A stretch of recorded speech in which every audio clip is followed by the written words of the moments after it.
All right, you asked for it. You got it. Toyota. That was the old advert for Toyota. You asked for it, you got it. And you guys have been pestering us for months and months and months. And Professor G and I asked him, I think like maybe in September, October, might have been later, might have been November, to come on the program. And his schedule was conflicting and couldn't get it done.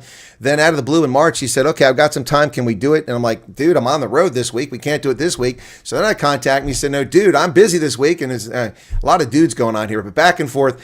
And here it is finally, the initial collaboration, and not in the French Maquis sense or with the Nazis, but the actual collaboration between Professor G and the Colonel. Welcome to the program, Evan. How are you today? Oh, it's great to be here. Thank you for having me, Colonel. I'm wonderful. How are you? Well, it's just another day in paradise. It's just, what are you going to do? I mean, I can't complain. I mean, I could, but who's listening, right? So what's the point of complaining? All right. Well, folks, we will try to address your questions. There are 400 plus people here in the stream already. And we'll see if we can't do this on a regular basis. I think Tuesdays are a day that works for him pretty well. And it's a day that I'm not usually tied up. So we're not promising, every week sort of thing, but we'll try to do this at least periodically to answer questions. And lots of kind comments coming in the chat. Thank you all for that. So for those who don't know you, which I doubt is going to be many people this stage, but let me just do an introduction that I know of, and you can correct me where I'm wrong, okay? Because this is what I know from watching your program. Professor G is an asylum attorney, a practicing attorney at law in Louisiana. And I believe a lecturer at Tulane, if I'm not mistaken, where he teaches law there. What did I get wrong? I actually am a professor at the Southern University Law Center in Baton Rouge. Other than that, you nailed it. All right, there it is. Okay. All right, so maybe you went to Tulane. Maybe that's where I got that from. I'm not sure. So anyway, anyway, so welcome to our first collab, and thanks for agreeing to do it. And I guess I should thank myself for agreeing to do it, because a lot of people, I mean, when I say a lot, I mean not just dozens or tens or hundreds. I've had a few thousand different people contact me and say, when are you and Professor G going to do this? And I've turned off the alerts, folks. Otherwise, we're not going to get anything done because the thing will keep pinging all the time. So I'll get to the super chats as quickly as I can. But Professor G, what got you to do this? I know you're working asylum cases. And in fact, I've talked to somebody whose asylum case you're actually working on, but we won't disclose that. I don't know if you know, I've been talking to them. But what got you into this? Because last year when President Trump announced on the 7th of February, I went live with it just a few hours after that and was on the air forever for 4 hours. I thought it was 3 hours and 38 minutes. I realized actually it was 4.5 hours. I looked the other day, and then went on Gareth Cliff's show. But what got you into this? I mean, I take it you probably saw the announcement and you're like, oh, this is interesting. Well, it's kind of a long and convoluted story, but I think you and your listeners will find this interesting. You were one of the first people that I reached out with. I started my channel on February 11th of last year, so right after Trump's executive order looking to start an Afrikaner refugee program. And just to let you know that I'm not a scammer, I'm not looking for money, I just had an interest in posting videos on this topic because, I've been a law professor for the last 5 years. Before that, I was a secondary education teacher. I taught middle school and high school social studies, went to law school at night, finished first in my class at Southern, got my degree, passed the bar, started teaching, in legal education. And I'm on my second wife. I have 3 daughters, so I needed more money. So I decided to start practicing law on the side. And I got into immigration law. And a colleague who worked with me about 3 years ago now was like, Evan, you're the only attorney here who doesn't speak another language. And I'm like, you're right. And I've always had trouble with language. So I went onto Google and I Googled easiest language for an English speaker to learn, and Afrikaans came up. And I've learned that Google is a bold-faced liar because it's absolutely not the easiest language to learn. And at this point, I'm putting my Afrikaans tutors' kids through college with the money that I've spent on it. But, for 3 years, I had this tutor, and I'd have a conversation, 30 minutes once a day. But I really knew nothing about Afrikaner culture or history or anything like that. I had the mile-wide, inch-deep history that we all learned growing up here. Apartheid, all of that, 1994, Mandela, and that's kind of the end of it. So I started to learn all about this, and I did research myself, and, my family used to make fun of me. They're like, why are you learning Afrikaans? It's not going to give you any business. It's got nothing for your job. And as soon as the executive order came out, I'm like, yeah, keep mocking me now. Look at this. And the executive order came out, and at that point, after learning about Afrikaner, culture and history and all of that, I thought, I've been practicing immigration law, specifically in asylum. And just so your listeners understand, my role in the firm that I work for, I'm their appellate attorney. So I deal with cases after they've already lost in immigration court. So I deal at the federal level with the Board of Immigration Appeals, mostly because it's entirely briefing and writing, and I can keep my professorship and teach class and do both. So that's why, I don't have direct contact with a lot of the Afrikaner clients that have hired the firm. But I look, every Afrikaner in the United States has my personal cell phone number at this point, so it's hilarious. But I started the channel to maybe try and be able to reach out and give some advice based on what I had known through doing asylum cases, asylum appeals, and all of that. And that's really what brought me here. And then it took off. It exploded more than, I thought imaginable, to the point where it even became, and you and I talked about this, with the, as I've said, the mile-wide, inch-deep understanding of Afrikaners and who Afrikaners are here, it became a little perilous at some points for me. I work at an HBCU, which is a historically black college and university. The law school is right next to the undergrad building for political science, which is called the Nelson Mandela School of Political Science. When people by default hear, hey, I'm helping Afrikaners, one of the default things to go to is white supremacy, apartheid, all of that. So it was a very, worrisome time at the beginning of when I was looking to help. And at some point I just said, you know what, screw it. This is a community that desperately wants answers, that needs help, that is deserving of a refugee program and for asylum seekers here in the United States. And I said, it is what it is, and whatever will happen, will happen. And I'm still here, still making videos, and haven't been canned yet for it. So hopefully that keeps up. Well, let me just acknowledge Debbie Fox gave 10 gift memberships for the channel. Thank you for that. Duncan and Duncan Brayton gave 70 Rand super chat saying, good evening, Colonel Wyatt, Professor G, mods, Wyatt Army, and viewers. Great to see you both on the channel. Yeah, no, I think a lot of people are going to enjoy this conversation. That was very informative to get us started there. But listen, the problem with that, of course, my response to that is historically black colleges and universities, which, by the way, recruited me as an undergraduate. Central State in Ohio is historically black college, and they recruited me to go to school there because they were desperate to get white students back in the early 80s because they were going to lose federal funding. So I was not a particularly good student, but they recruited me. I considered it. But what I have to say about anyone who takes that default position, they're just an uninformed, ignorant bigot. Uninformed, ignorant bigot. That's the bottom line. That's like saying that all black people are thieves or that Jews are stingy. I mean, that's just bigotry. That's uninformed.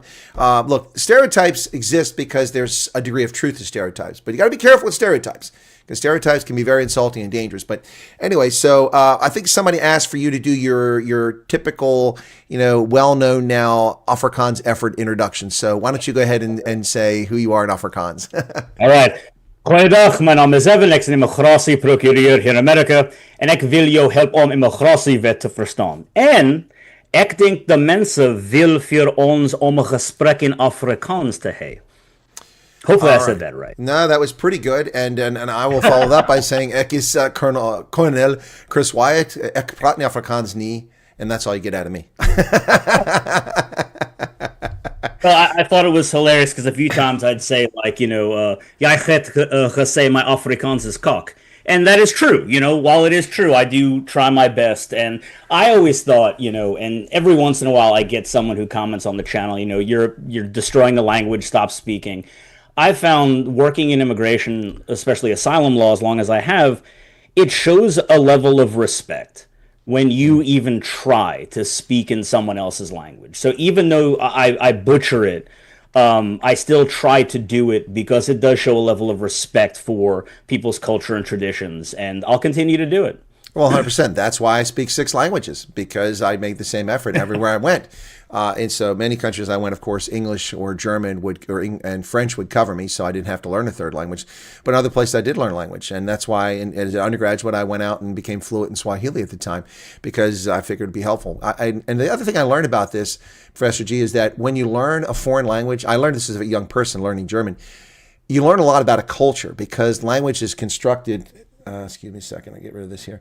Language is constructed in each culture in a certain way. Like the Germans will keep you hanging for half an hour waiting for that last verb at the end of a sentence, So, especially if Bertolt Brecht is the writer. But my point is that you learn a lot about a people. And I was trying to understand the Afrikaners and the apartheid back in the early 80s. And so that's why I started learning Afrikaans.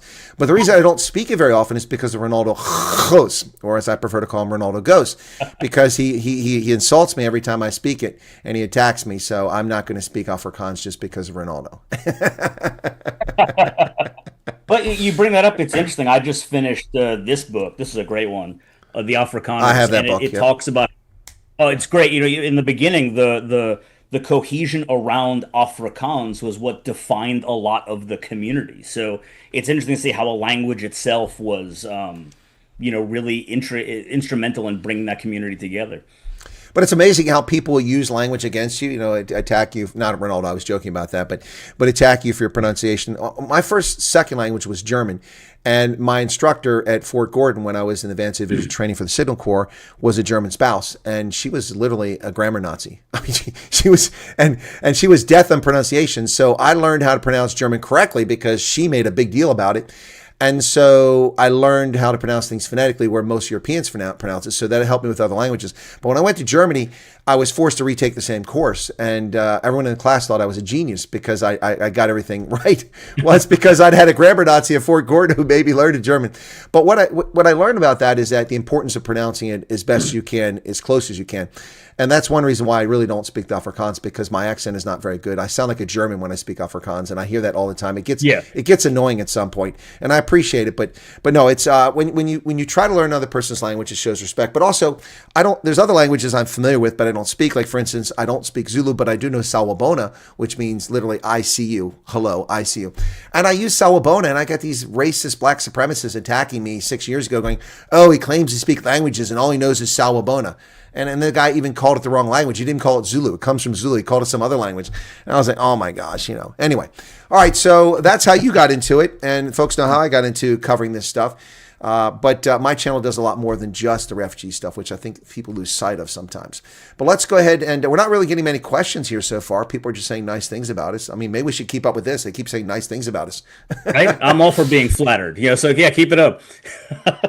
No, but we can have a discussion while we're waiting for people to chime in with questions.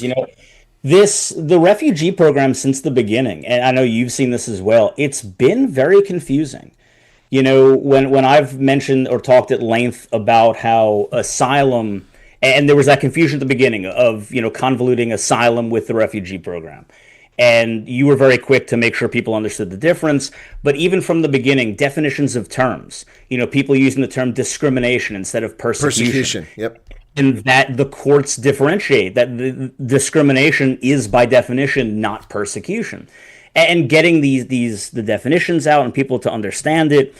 And, in asylum law, an asylee is defined as a refugee who is already in the United States. So it uses the same terminology, the same verbiage, the same nomenclature, and the same standards. And when you apply that to what we've seen with the refugee program, we've been, there's been a bunch of curveballs every once in a while because it didn't traditionally fit with the mold of what we were used to. So, for example, people returning to South Africa. As soon as I heard that there were individuals who returned and were accepted, I'm like, go. But before that point, I wasn't comfortable telling anyone to go back because traditionally returning to the country where you face persecution has been a kill shot for any sort of asylum or refugee claim. So one of the things that I've been really big on is after this, I think the United States, USCIS, the State Department, really does need to kind of tweak the standards or the understanding of the standards for these programs. Only because this program will be accused of being unfair if they don't, in my opinion. And now, like you said, you were talking to someone who's with the firm I work for asylum. It doesn't make sense that I can look at an immigration judge and say, Your Honor, this person's best friend was just accepted as a refugee, using all the same standards, the three elements, that the government or someone the government can't or won't control is persecuting them because of an immutable characteristic. You the government let them in as a refugee, but you'll deny my client here asylum status. And So that's exactly this, what they'll do. They'll deny the asylum status. yep, 100%. The only exceptions we've seen, and I've told you about this, Yeah. I know two so far, that asylees who have been granted asylum, and only because their immediate relatives came over as refugees. Yep. So in that situation, you look at a USCIS asylum officer and you're like, his mother is a refugee. How can you deny him based on the same, requirements? So it's been interesting to see how this refugee program has developed and, on some level struggled through all of these issues, but people are getting here. They are safe. You know my position. This is an absolutely necessary program. There's persecution. I use the genocide term because I believe there is a cultural genocide, and we're on the precipice of stage 7 or 8 of the 10 stages of genocide. So it's absolutely necessary. But I think in all, for clarity in the future, I think the government really does need to kind of redefine or at least make a little clearer the terms and conditions for both refugees and asylees. Well, I don't disagree, and that's why from the outset here, in some ways, the government kind of set me up for success to analyze this because they've been so opaque about this whole process, and of course, understanding asylum, not being an attorney, but being a person who's worked in the government and dealt with asylum cases from this side, and also understanding refugee from that side, and also the process. For me, it kind of set me up for success because they were telling people nothing, and so I explained to people that this is in-country refugee status.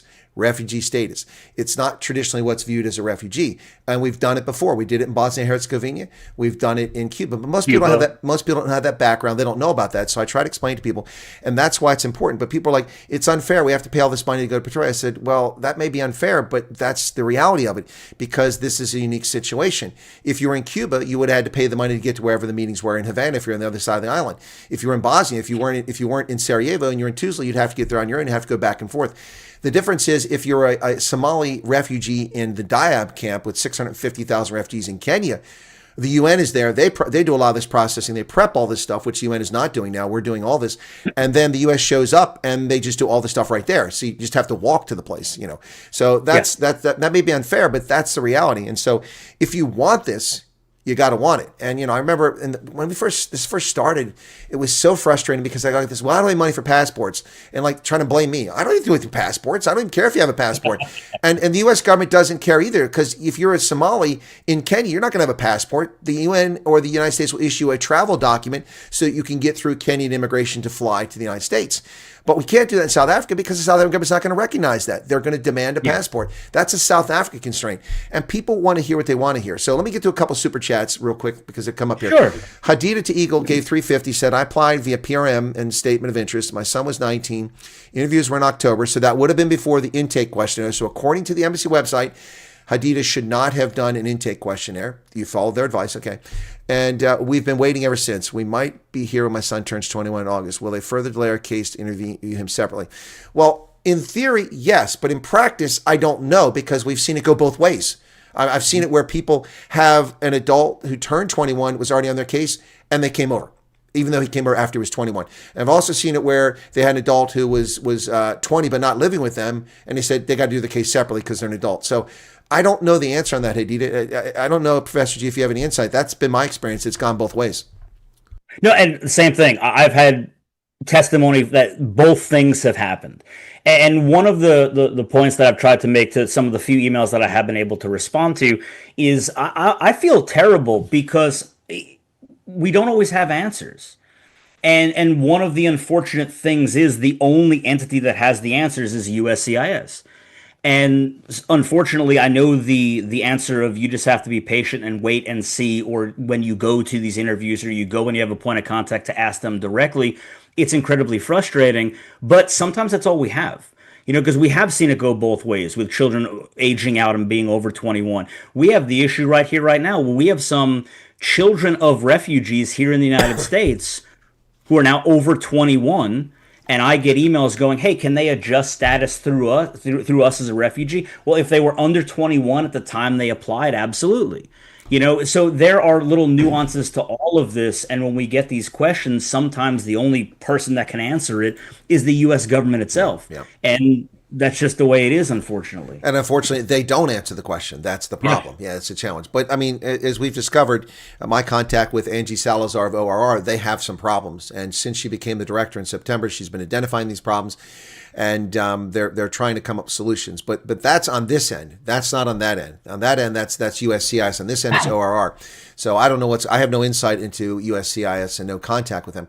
Hermanus Johannes Arlant gave us 70 Rand super chat, says, both my favorite people. Thank you. That's very kind of you.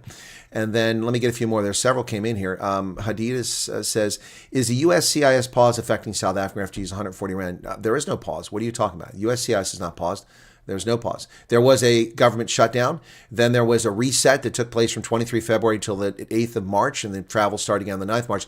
But there is no shutdown. And there is a filibuster-proof Republican bill now that's on the floor of the Senate that's waiting to be approved, which will fund immigration with $69 billion. So there's no pause here. The only problem is and it's not necessarily a capacity problem, on ORR side. USCIS, it might be a problem. ORR lost 1/3 of their workforce last year. They went from 900 plus down to 600 plus.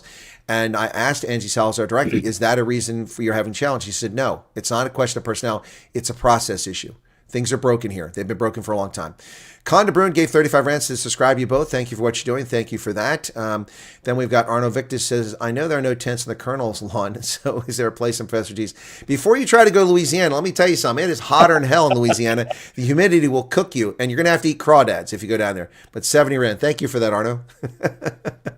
And then we've got, go ahead. You want to respond to that about tents? Look, I think Afrikaners would love Louisiana, but it is definitely miserable down here in the summer. You're going to own a lot of linen shirts. Your AC never keeps up. I'm from New York originally. I moved down here Katrina year, so 21 years ago. And my wife jokes that I'm a reverse bear because when summer comes, I hibernate. I stay in the house. I'm not going outside. It's insane. It's too much. It's too humid for me. It's one of the few states in the 48 I've never been to. Somehow I've never been to Louisiana. I mean, I've been all around Louisiana. I've never been there. I've been Mississippi, been Alabama, been to Texas, been to Oklahoma. I've never been to Louisiana. So Lindy Jordan gave a $9 New Zealand super sticker. Thank you for that, Lindy. Tertius Fustus gave 35, said, Professor G, congrats on being accepted for your PhD. Can you tell us a bit more about your plans regarding that? Okay, I didn't know about that. You want to share that? Oh, sure. So I put out on a video a couple of weeks ago, I had applied to a PhD in Holocaust and Genocide Studies through Gratz College in Pennsylvania, actually. But they have a distance program. And one of the reasons I wanted to do it is after doing this for now over a year, and I am a professional academic, and I'm always looking for more career opportunities in academia, I saw this degree, and I thought it was time. I searched the scholarship, I looked for what I could find.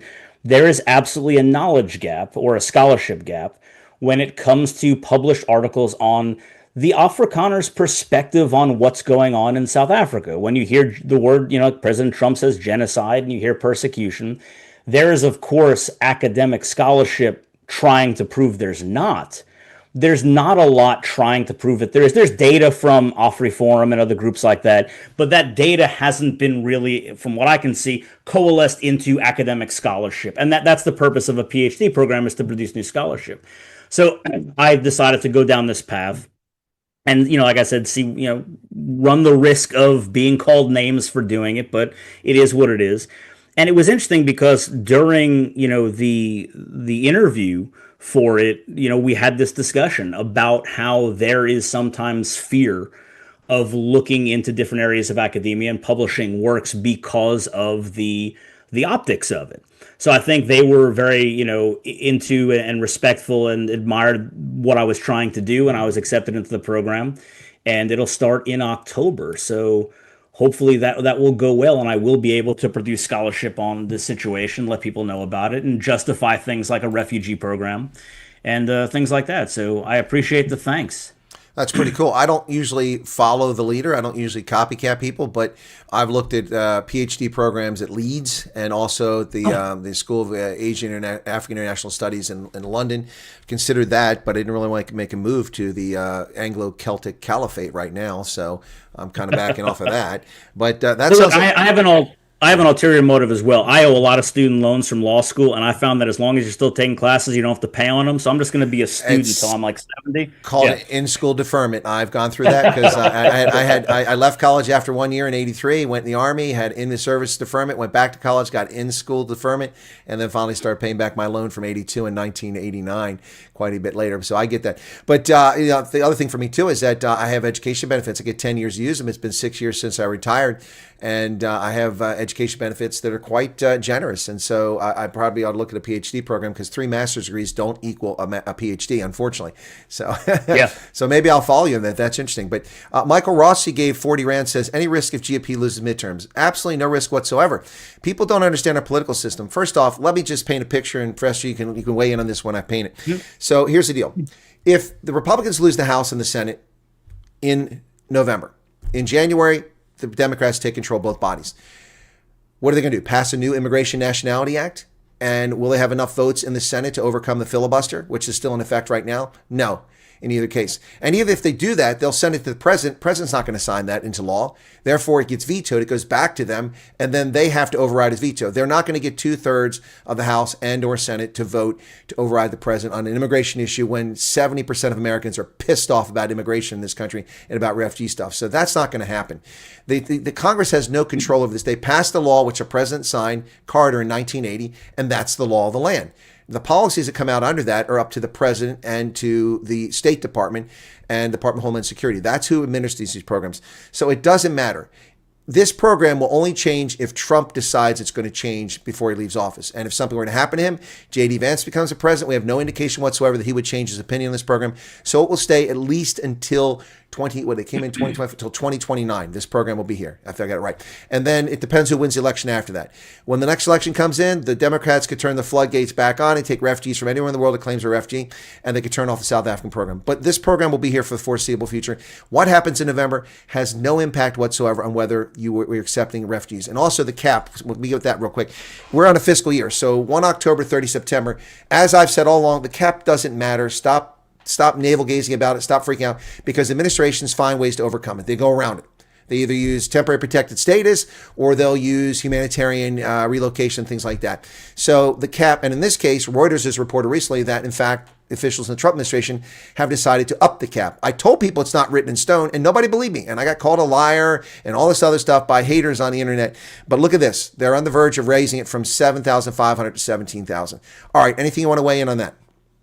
No, and we get this question a lot. You get it all the time. I get it all the time. People have to understand the refugee programs fall completely under the purview of the executive branch. The Democrats could take both chambers of Congress in November, and it would have no impact at all on this refugee program. President Trump ended all refugee programs by executive order his first month in office. Then a month later, he opens this one, or he gives directive to open this one. It will stay open as long as he wants it to remain open. And you at this point, all of your viewers, our viewers, we know President Trump. He has come out and said there's a genocide. He's not walking that back.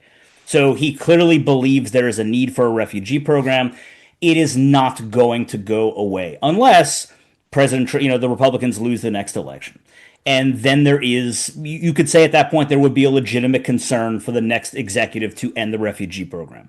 But let's take this, let's not make a problem until it becomes a problem. That's what I always tell clients, and that's years away. So I wouldn't worry about that at the moment. Exactly. That's exactly the same position I'm in. Loretta Nicklin gave 35 Rand, says, many thanks to both of you for caring and everything you do to try to do. So much respect, appreciation. Well, thank you very much for that, Loretta. Linziki says, has Professor G ever heard of Senior von Rensburg? I don't know if he has. He's like a Nostradamus. Have you heard of him? Yeah, the Afrikaner teller, the soothsayer. The seer, yeah. Okay. Yeah, I've heard of him. Hang on a second. These super chats are coming crazy. We should do this more often. Maybe I could pay my student debt. Let's see. Hang on. I got it way back here. It jumped on me here. My goodness. There's more. I didn't even see this. Sharon gave a 14 Rand super chat. Okay, good. And I'm finally caught up there. I'm going the other direction. I have to do this occasionally because it runs out after 30 minutes and I can't recognize. Michelle Dutchess says, 2 times coffees. I vote Amerikaners to employ Americans for RSC and US RAP and phase out Church World Service and MPO, keep it US based. Well, Church World Service has employed Americans in Africa. In fact, we talked to the gentleman from DC who did that. He interviewed, told us inside the wire what it's like there. in working for Church World Service, and he actually went to South Africa and processed refugees to come to America, Somalis, Congolese, and others. Ian YouTubian says, have you heard of Uhuru, Knight of Long Knives, 14 Rand? If you're talking about Kenya, that word means, it's a Swahili word. Hermanus Erlank says, you gents know who is VFS? Volksfreistaat? Is that what you're talking about? 70 Rand. Okay. They're trying to quiz us here. And vodka, this one's one we can get. Vodka Mata says, thanks for the collab, 35 Rand. Thank you for that. And TCW Zede says, help, I am on travel ready. I'm travel ready. My email account was compromised, cannot access, and no one at Church World Service is getting back to me. Any advice? Amerikaners can't help. TCW, so I'm not sure. Well, here's what I would say. If you are located near an American consulate, if people aren't answering the phone, or an American embassy, I would try to get an appointment with, go to them and just give your information to them, since no one's answering the phone, and let them take it and forward it to RSC. That would be my recommendation. That's the best way to do it. But sorry about your email being compromised. You're going to have to provide the new email address too, and you're probably going to have to produce your identification, let them make copies of it to make sure you're not a scam artist. But that would be the only way. I mean, I couldn't just get you that information. I don't think Professor G can either. No, and this is I know you got the super chats to read off, but this is again the hardest part. Is a lot of times we don't have answers for these things, and one of the hardest things for y'all to have to do is to be as proactive as possible, and whether that's to reach out to entities you haven't reached out to, because I can't do anything. I'm a regular citizen in the United States. I have reached out to my congressman. I've reached out to certain people, but I'm just Joe, average citizen here. All I can give you is my analysis of the law or what should be happening. And if it's not happening, there's very little that I can do on this side of the pond for it. But if you sit and do nothing, nothing might happen. You've got to be proactive about this. And like you said, reaching out to a consulate or an embassy might be the only way to go forth at this point. Yeah, that'd be my recommendation. If you live in Amanzimtoti or in Hawick or in Durban, go to the consulate there and try to get that stuff to them. Or if you're in the Cape Town area, do the same thing. Joburg got the on Santon Drive or Leila Khalid Drive. They're trying to rename it to the terrorist. And then we got the consulate in Hatfield. So that would be my recommendation. Snippets 35 Rand says, do you know that on the ground here in South Africa, the talk is that many people have come back to South Africa, discouraging some people from applying? Well, that's propaganda, and it's being perpetrated by Cockprot 24 and others. Let me explain to you what's happened here. South Africa's government unconstitutionally stripped South Africans of their citizenship who were living abroad, and denied them the rights as citizens. That was overturned by the Constitutional Court and said it's illegal a couple of years ago. So 12,000 people from around the world who were stripped of South African citizenship said, well, wait a second. The law says we can be dual nationals. Now, I don't personally agree with that, but the law says we can be dual nationals. We would like to know how we get our citizenship back. The press has turned that 12,000 inquiries into, look at all these people come back to South Africa, which is a lie. They have also turned the Christmas holiday season when tens of thousands of South Africans in Australia, in Ireland, in the UK, in Canada, in the US fly home to visit family as a look at all these expats coming back. We know of 4 South Africans who have gone back under the refugee program. 4 out of more than 5,000. And we will find out later today how many actually have come back now. In fact, I'll check that when Professor G answers this response. I'll look to see if that data is out. It's been coming out in the evening, so I don't know if it's out yet. But only 4 have gone back that we know of. And that's all recently. No one went back until the last month and a half or so. And there were reasons for a couple of them to go back. But the bottom line here is that you need to tell people to quit watching propaganda, yellow journalism, fake news, because they are being misled. And if they want to be misled, that's on them. I can't fix the brain of someone who is unwilling to listen to reason. And that's what's happening here. People listen to the media there and just believe anything they hear. And it's simply factually untrue. I show you the receipts. Professor G shows the receipts. I tell you where the data comes from. From the moment I started talking about this program, I referred to the Immigration Nationality Act of 1980 and actually read the damn thing. It's freaking mind-numbing and boring. The attorneys probably love that crap, but I don't enjoy it. Anyway, so, but the point is here is that we show you the receipts. So, Professor G, you want to respond to that? Yeah, no, I've said from the beginning that this is a concerted effort to undermine the refugee program. And when you look at this from a legal analysis point of view, it makes sense to you, right? And my viewers have heard it, I've said it many times. There's three elements to a refugee program that have to exist in order for it to be justified. That the government or someone the government is unable or unwilling to control is persecuting you, second element. Third element, because of an immutable characteristic. That second element, there you go, too. That second element, persecution, is the one that the left and these media outlets are going to try and attack in order to undermine this program, whether that's in the hope that Trump changes his mind or come the next administration.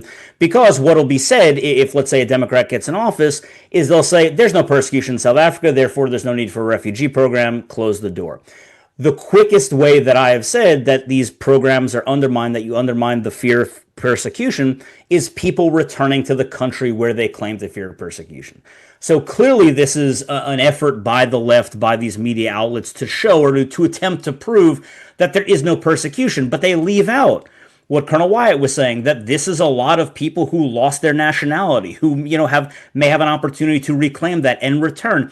And even though, and I've said this at length, I get stuck as an attorney, especially after seeing so many asylum claims denied and how heartbreaking that is. I get stuck on the fact that the law doesn't have feelings. It's black or white. It's A or B. And if there's persecution, there's persecution. People are going to go back. It's going to happen. There's going to be a few, like the 4 or 5 that we've confirmed, who are going to return. And I've said it's still bad. It's still bad because it's going to be jumped on by those who hate this program. Ideally, you want zero return because it will always be used to undermine the claim of persecution. We know that's going to happen. But of course, as I've said, what they're going to do is they're going to take that, they're going to run with it, and they're going to say, see, people are going back, it's fine, it's great, there's no problem. So take it for what it is. It's an effort to try and, prove that this program has no merit, which we know is nonsense. Absolutely. Jeb Jackal gave a $5 super chat saying, good job. Thank you for that. Mia Fannikak said, thank you both for your deep interest in South Africa for the 70 Rand. Thank you, Mia. I appreciate that. Pizza Party, 100 Rand. Hey, Colonel, yesterday at my USCIS interview, there was a young black lady doing the program. Just shows this program is not just for whites. Well, I've said that over and over, Pizza Party, and I've interviewed white, English, Afrikaans-speaking, colored, Indian, and unfortunately, the Indians are afraid to come on camera because they keep telling their families they came here on H1B visas. They don't want people to know they're refugees. But and also interview black South Africans who come over who are adoptees. So yes, there will be black South Africans who qualify based on persecution because they can make the legitimate argument that they're a minority black person, or they're married to a white person who's subjected to this and they get it as a result of it, or they're adopted children. So that's going to happen. Thank you for sharing that, Pizza Party. Appreciate that. Okay, I've caught up with Super Chats. Now I want to address the following. And from the outset, and this is one where Professor G, he's an asylum attorney, so I'm not saying we had a difference on this, but we never argued about this. But from the very outset, those who watch my program, I argued against South Africans seeking asylum for the following reasons. These are my reasons for it. Number one, under the law, when you arrive in America, this is how law is supposed to be, but it hasn't been practiced under the Biden regime. When you come into the country, you go to a port of entry, whether it's an airport or a seaport or a land port crossing, and you declare asylum status, you're supposed to be put in detention until an immigration judge actually hears your case. Now, the South African Mr. Schumacher, whatever his name was, that came over in September, thought he was clever. To my knowledge, he's still in detention in Georgia. We're talking about 8 or 10 months now. He's been in detention waiting for a judge. Not a good life. So that's what's supposed to happen. That's meant to discourage fake asylum cases. So if you arrive at a port, the idea is that don't come here unless it's real. So that's the first thing. The second reason is that under the law, an asylum seeker in the country who comes here is legally prohibited from working for 150 days to prevent economic migrants from claiming asylum, which is what Biden allowed. And so that's the second piece. Now, in 150 days, you can apply to work, and after 30 days, they can grant it. You could get it after 6 months. But do you want to trust a bureaucracy to give you that? You want to take a chance? Do you have enough resources? And then the other reason, the most important reason why I discourage people to do this, because there's a distinction between asylum and refugee. The clear distinction, which Professor G will be able to confirm and reiterate here, is that under asylum, you must prove that you're a victim of persecution or political, religious, racial, whatever it is, or you've been abused by your state. You've got to offer proof for a judge. And that's a high standard. Not easy to achieve it sometimes. You don't have access to documents or video or things that are located behind the Iron Curtain or wherever you're talking about. So that's difficult. As a refugee aspirant, You simply have to articulate past persecution or a legitimate fear of future persecution. That's a much lower standard, much lower bar. And so those are the reasons why I discourage it. And I got attacked endlessly for this, not by you. You've said very kind things about me, but other people who attack me and saying he doesn't know what he's talking about. Professor G, what did I get wrong? If I got something wrong, I'll stand on correction. Nothing. It was 100%. And, I came on here and from the beginning said my bosses are probably going to kill me for saying this. You did say that. Forgive me for turning away business. They'll happily take your money, but I, on my moral, soapbox here, can't. Asylum has a 90+% rejection rate. And, granted, a lot of that is because the system is abused. Because as, and our viewers now know, asylum, the process can take years. So people knew that if you came here and you filed an asylum claim, that you could stay here for a very long period of time. We have some clients who filed their application 10 years ago and haven't had their interview yet. So it can buy you long periods of time. And just for some clarity, the reason that these people are not detained is there are really two ways to go about filing for asylum. There's 3 stages to asylum. There's affirmative asylum, there's defensive asylum, and then there's your appellate process. So if you come over here with some kind of valid visa, and then you're here in the United States, you've actually gone through the port of entry, you're here, and then within a year you decide to file for asylum, that's affirmative asylum. You're not going to be detained. You will have to go to a USCIS asylum officer as opposed to an immigration court. You go through the whole same process you would in court, but you're actually free, as long as you can support yourself. You have your interview. If you get rejected, you then get referred to immigration court. So then you go to that second stage, that defensive asylum stage. That's where you go in front of an immigration judge. If you come here without a visa, or if you arrive and you say at a port of entry, I want to file asylum, now you become what's called an arriving alien, and you most likely will be detained, or you should be detained, as Colonel said, even though that practice hasn't been followed the last couple of years. But under the Trump administration, it has been, as that one Afrikaner is seen. That you go in front of an immigration judge. Same song and dance. You have to prove. You have to prove all 3 of those elements, right? The government, persecution, or some of the government can't control, persecution, and because of an immutable characteristic. That third part is so difficult to prove that, a lot of y'all have told me stories, I was attacked or this or that. I say, okay, but can you prove to me, not articulate, can you prove that it was because you're white or because you're an Afrikaner? And we may know 100% it's true. But that's not the standard in law. You have to prove that to an immigration judge or to a USCIS asylum officer. And it's so difficult. And then even that, the persecution. By definition, I've seen cases where people have been brutally attacked, beaten, or horrific things have happened to them. And an immigration judge has said, sorry, that doesn't rise to the level of persecution. The viewers have to remember asylum, USCIS and the immigration courts, they're the gatekeepers. This was never meant to be an immigration program. This was meant to be the United States is showing, we're doing a heartfelt thing here. We're trying to help people, but you have to prove these elements. And I've seen an immigration judge straight up tell someone, I'm sorry your country is garbage, but that's not a claim for asylum, right? I'm sorry there's no work. I'm sorry you live in squalor, but you're not being persecuted, or it's not the government. We have Coptic Christians in Egypt that have come and tried to make asylum claims, and they lose because in Egypt there are laws, even though they may not be followed, that are supposed to protect freedom of religion. So the immigration judges say, well, did you go to the police? No, I can't trust them. Well, you didn't go. So how do we know? And in asylum, what's really heartbreaking for people is, especially the clients we have, we might have one Afrikaner client go one day and get granted asylum, and then someone goes the next day, has the same narrative, and gets rejected. Unlike a refugee program where our government has already decided, here's the baseline, now tell us you fit this group and articulate it to us, every asylum claim is individualized. So there's no guarantee that because your Afrikaner or your white South African friend was granted asylum, that you be as well. So since the beginning, you were spot on.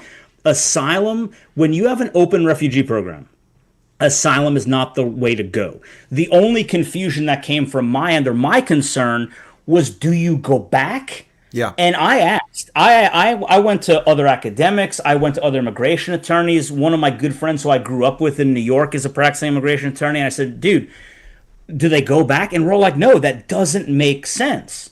But we found that people have been getting into the program. So I've said, you have to do you. Yeah. You know, I can't. But my advice is you have to have an explanation for it. So but asylum was never the way to go. It's heartbreaking. It's absolutely heartbreaking.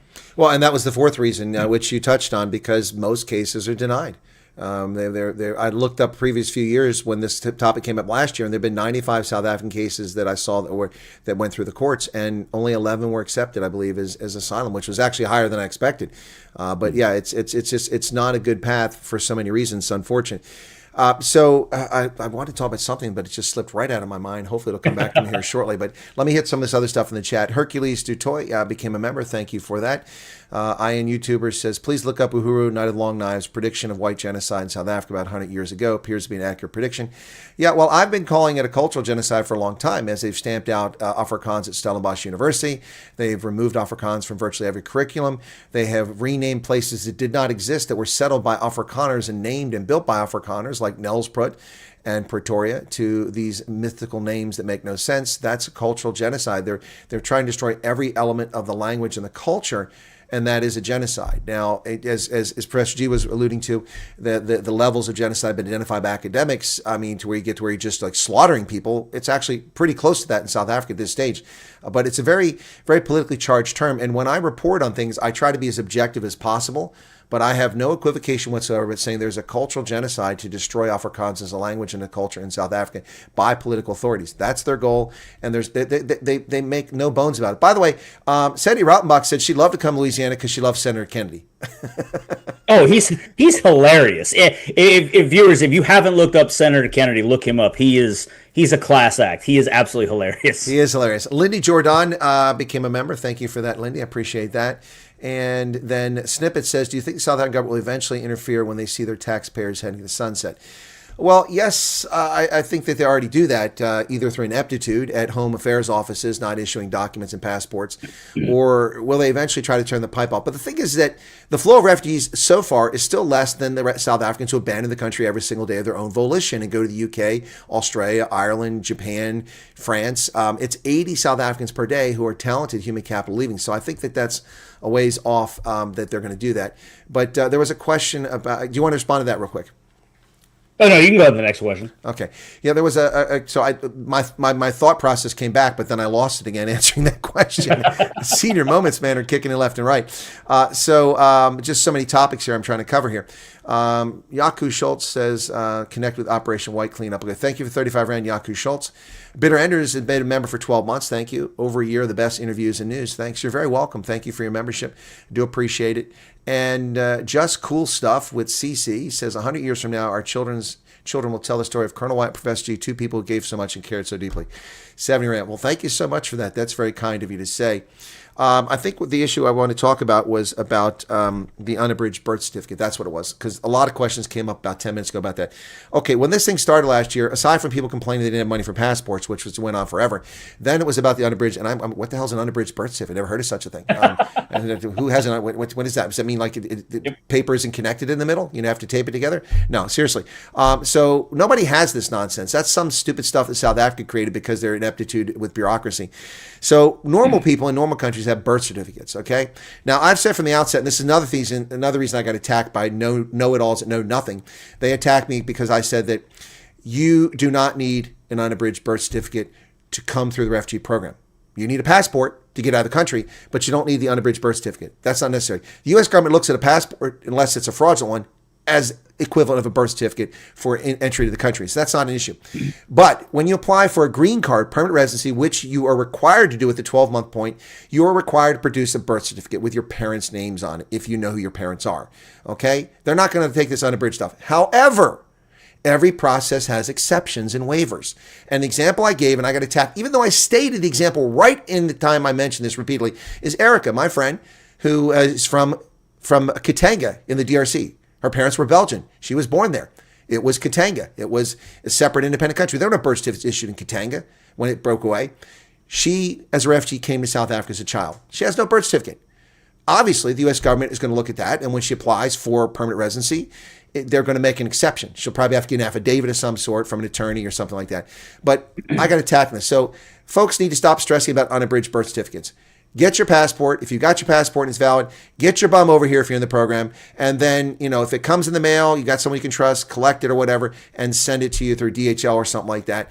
And when it comes time, use it. If you never get a birth certificate, an unabridged one, or then just make your case, because you're required to apply for a green card.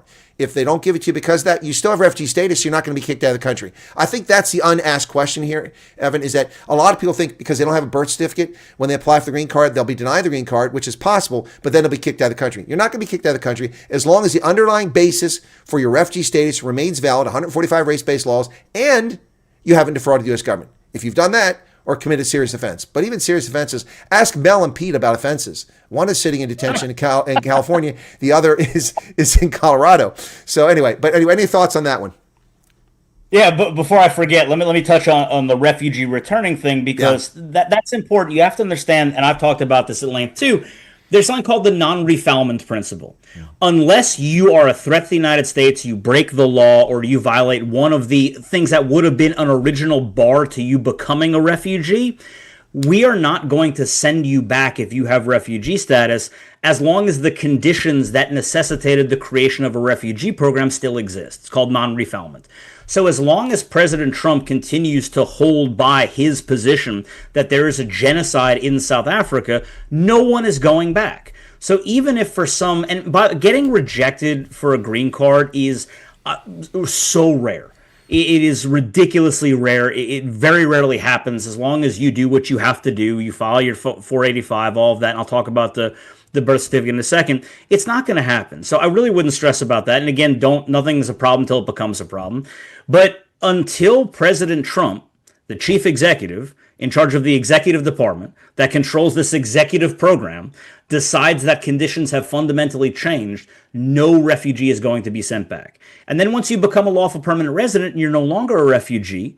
So if President Trump, God forbid, something happened to him, or if the Democrats take the executive in the next election cycle, you will not be returned, because we don't send back lawful permanent residents and eventually citizens. So the standard is different. Now, with the birth certificate thing, and I sent this to someone who emailed me about this exact topic, I think yesterday or this morning, I sent them the USCIS website where it says what documents you need. And under birth certificate, it says, unless you are unable to get it, and then USCIS just wants proof that you're unable to get it. So if you don't document it, it didn't happen, show emails, show letters, show things that you've requested but you haven't gotten it. It is very rare they will reject you for not having something if you can prove that you've jumped through every hoop in order to try and obtain it. That happens. And that's a point I also made. If you make a good faith effort to try to get the document, just keep the records of that, keep the receipts when you pay for it, the dates you visit Home Affairs, they never got it to you, then you're going to be okay. That's what I said. So I think we're 100% on that one. Inked says, now this one here, let's see how we both come out on this one. We should do, how does Professor G and how does the Colonel respond to these questions? So Inked 350 Rand Super Chat, thank you kindly for that. Hey guys, so both me and my sister, actually your sister should come first, I'm sorry. My sister and I are in the program, but my mother has not yet been processed. My question is, if my mother is a dual citizen of South Africa and Great Britain, will she be considered or eligible for the program if she's the sole applicant? Thanks. Okay. Here we might have a potential challenge, okay? Now, we do know, we've proven with the Stoltz family that you can come over if you're a citizen with a safe haven passport, because Werner has a German passport. But the Germans won't let his family from South Africa come live in Germany. They won't give him asylum. They won't give him refugee status, even though millions of illegals live in Germany. So he can't do it legally. They can only come for 3 months and have to go back to South Africa. There's no way. By the time they come back to South Africa, everything they own will be stolen. Their house will be occupied by people who are trying to claim it, and they'll have no place to stay. So that was not a realistic option. His wife, however, Naomi, meets all the criteria.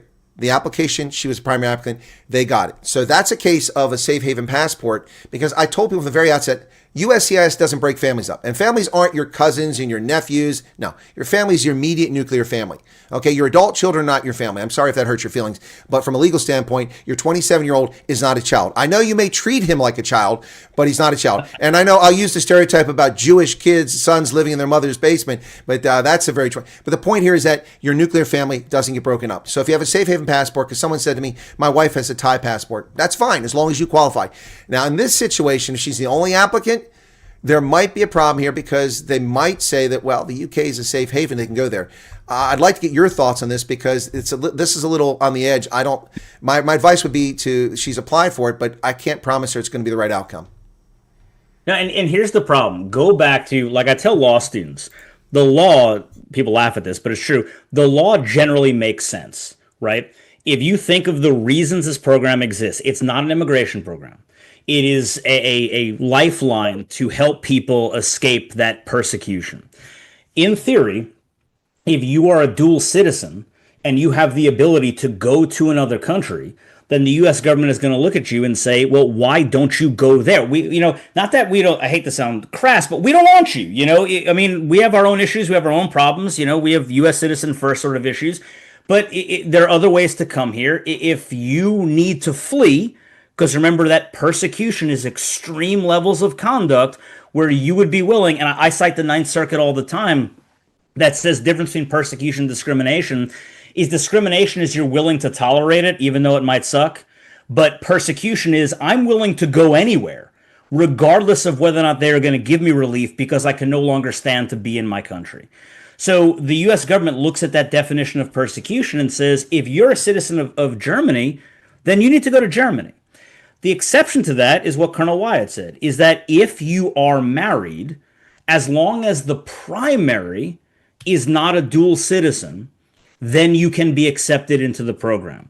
The problem with this individual's mother is if she is the lone applicant and she is a dual citizen, the only way, and again, I always like to say with this program, in theory, because I'll say this is the law, and then someone will call me tomorrow and be like, oh, guess what happened, right? So in theory, the only way that a dual citizen who is a primary or an individual applicant would be accepted into a refugee program is if they can prove a fear of persecution in both places.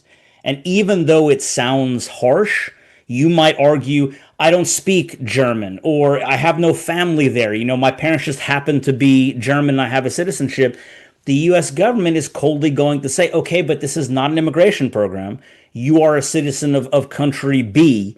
If you fear persecution, you need to flee to country B.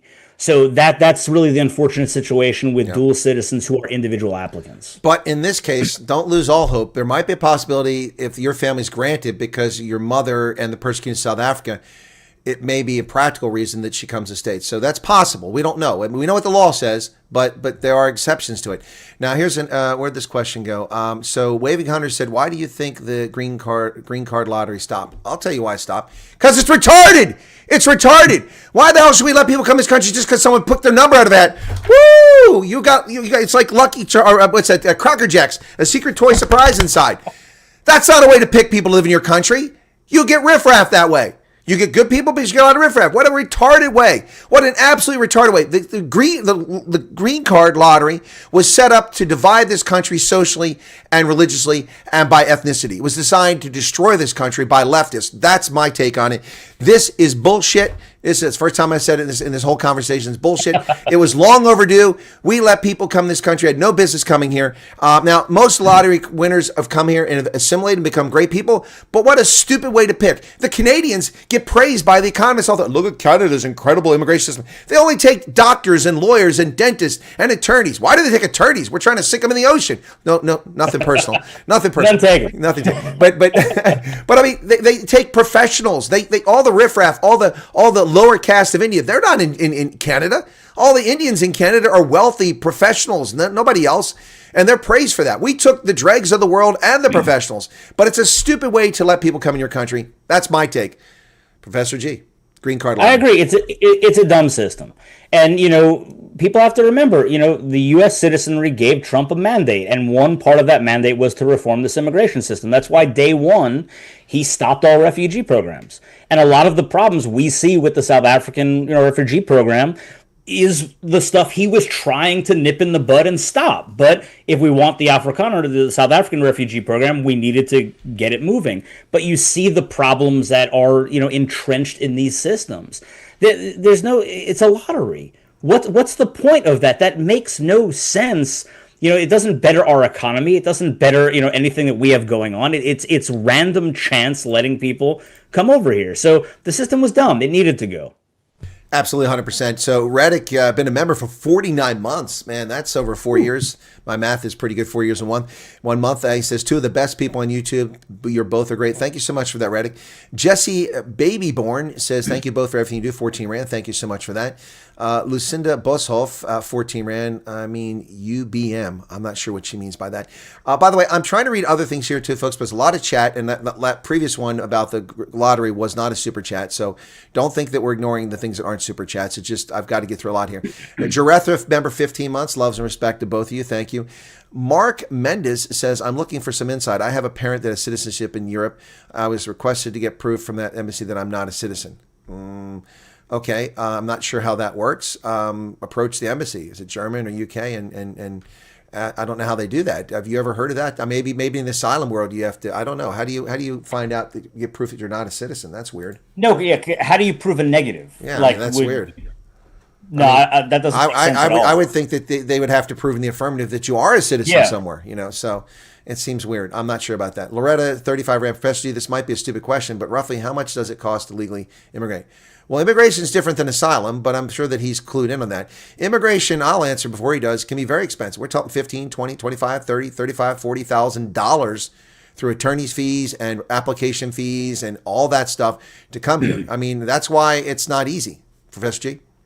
Yeah, I've told people this a bunch. I exclusively work in asylum and withholding and, withholding defense. So I don't do employment-based immigration or anything like that. But I can tell you, you're talking thousands upon thousands of dollars. Attorney's fees alone can be up to $15,000, $20,000. Then the company that's sponsoring you, if you're going the employment route, is going to pay a ton of money. That's why this doesn't happen very often. And that's why they're very selective on it. So again, you've been, for those of you in South Africa who meet the requirements of this program, it's a gift from the United States. It's necessary. The persecution is real. But again, I know it's easy for so many people. And I've said this time and time again, you get discouraged, you get frustrated. I understand that. And it's easy for us, as I sit in my office in Louisiana to say, patience, just calm down, give it time. And it's a gift, don't get frustrated with it. But it really is, because the alternative ways to come here are either insanely difficult or obscenely expensive. That's spot on. Insanely difficult or obscenely expensive. That's a great phrase. I'll steal that, but I'll give you credit for that one if I can. If I don't have a senior moment and I can remember. Mike in Nelspruit says, love intelligent conversations. Great to listen to both. Nelspruit and Mpumalanga have a lot of potential refugees for the U.S. 35 Rand. Thank you. Con de Bruin, 70 Rand, says, Colonel Chris Professor G, what are your thoughts on President Trump after the Iran-Ukraine issues that he will focus back into South Africa? Is South Africa important in the U.S.? Okay, so let me address this, and then we'll see what Professor G has to say. In the scheme of things, South Africa does not matter at all to the United States. The $22 billion of trade we were doing before this past year with South Africa two-way trade is a deficit for us for $8 billion. We do receive things from South Africa that we are difficult to get in some cases, like platinum, and there's a few other things. But the reality is that we don't need South Africa at all. It is a rounding error in our economy. It is smaller than a small town in this country. It's GDP, and so it does not matter. And this nonsense about the Cape of Good Hope and the sea lanes is also BS. And that was borne out by a recent analysis from maritime analysts who said exactly what I said. The ones from International Institute of Strategic Studies, they said exactly what I said. Just because ships are now routed around the Cape of Good Hope doesn't mean it's going to lead to port calls or revenue for South Africa or geostrategic importance. First off, the South African Navy is a joke. Its blue water capability is almost non-existent. Its brown water capability is non-existent. It can't put ships or submarines to sea to interdict any traffic. So how are they going to have an impact? The only way the Cape of Good Hope becomes important geostrategically is if the Chinese get a foothold and have a base somewhere there where they can interdict traffic, which is not going to happen. So South Africa, unfortunately, doesn't matter to America. When Trump is done with Iran and done with Ukraine, which don't seem to be happening soon in either case, Iran are probably sooner than Ukraine, don't forget Gaza. and Israel. Don't forget Israel. That the whole situation's got to be dealt with too. And then we've got China every day, making noise. So South Africa will be something that rises occasionally to the top of the level. It'll be something people ask Trump about, and he'll make a statement. It'll become big news. But the U.S. is not going to spend a lot of energy on South Africa. We haven't spent much energy in South Africa since 1994, or at least since 1999. So that's my take on it. What's your take on it, Professor G? No, I agree. And this is a little bit outside of my knowledge zone, but for the most part, I love to bloviate and pontificate on my YouTube channel. Of course, I'd love to see, U.S. intervention, things like that. And I call for it, but it's my opinion. In all reality, South Africa will always be an ancillary issue to the bigger, geopolitical things going on in the world.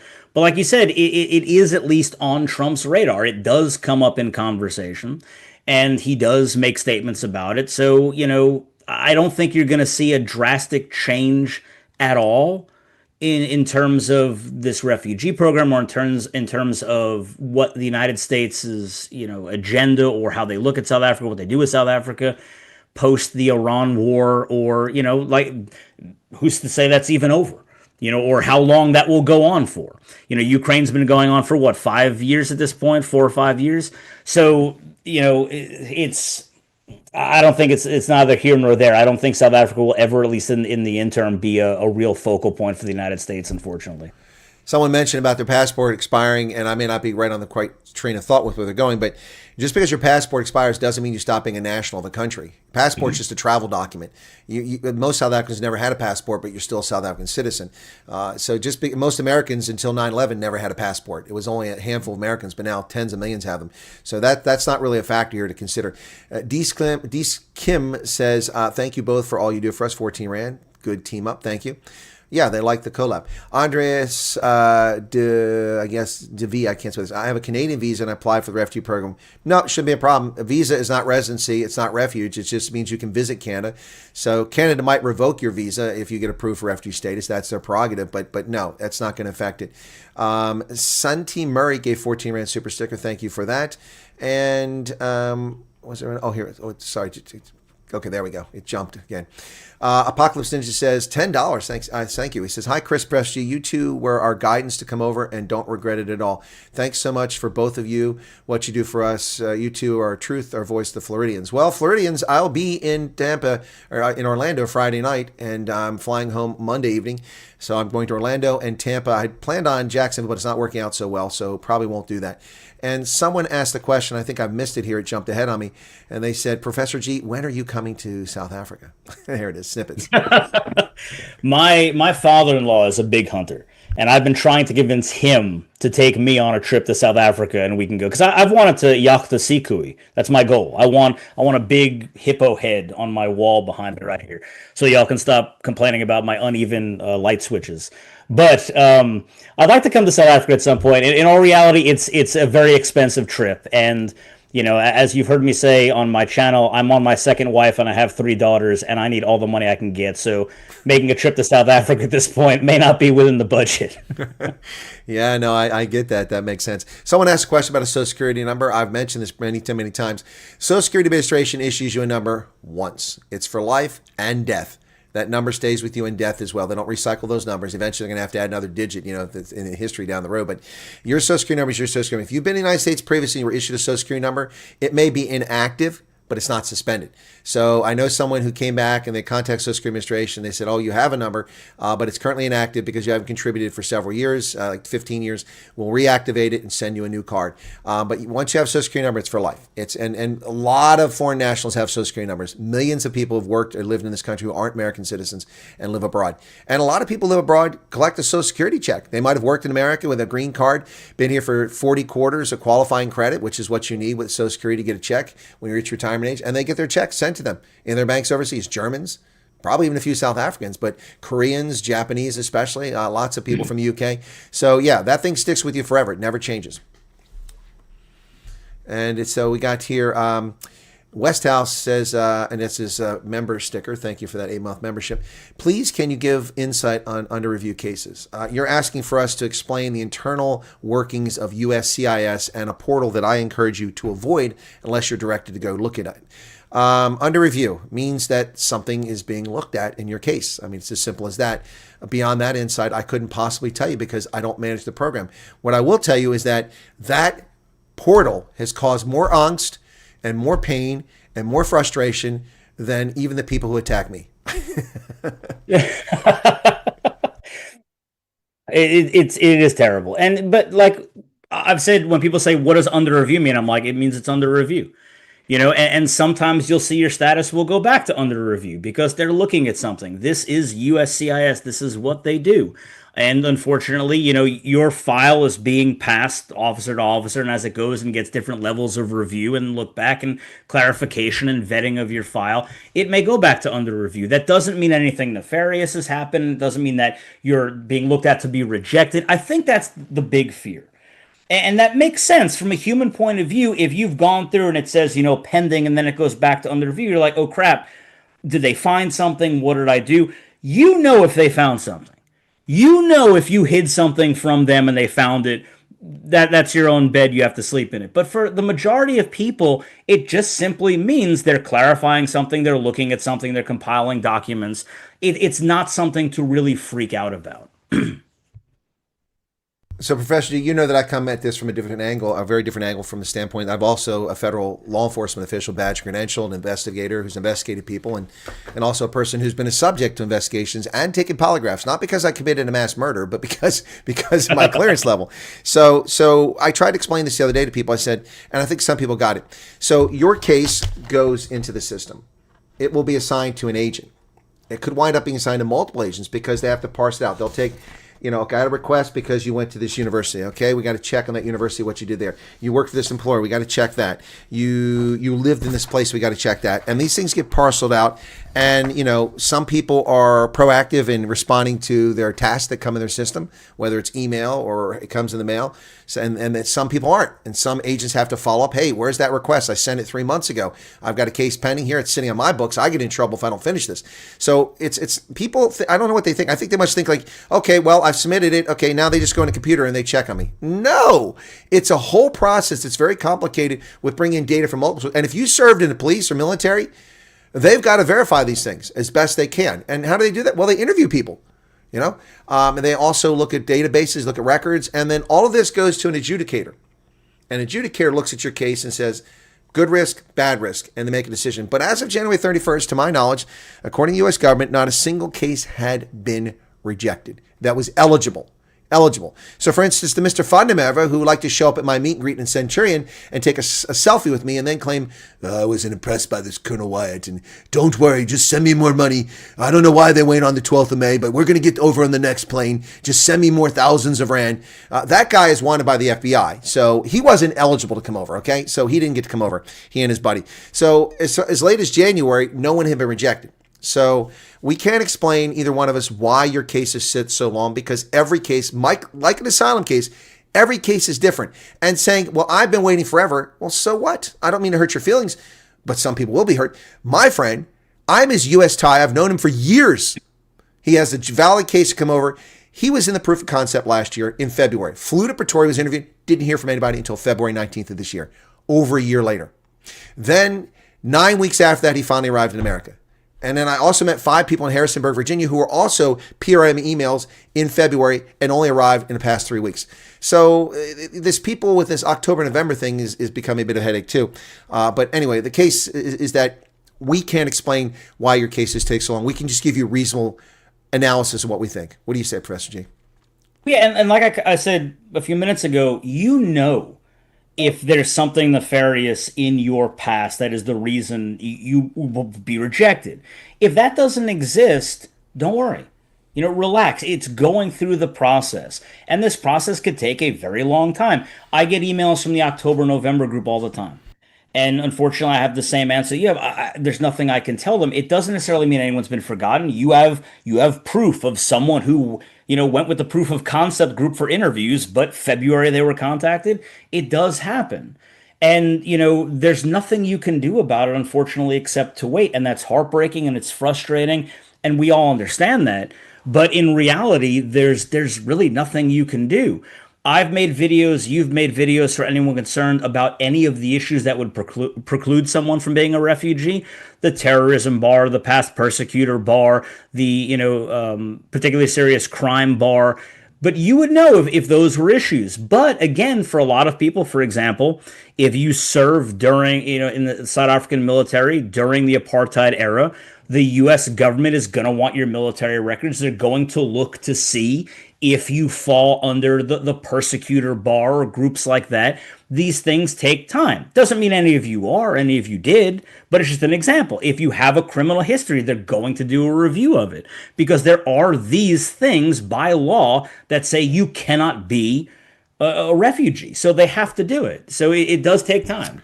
I think people lose sight of something I've repeatedly stated is that the first mission of USCIS is not to bring you here as a refugee. That may hurt your feelings, but that's not their role.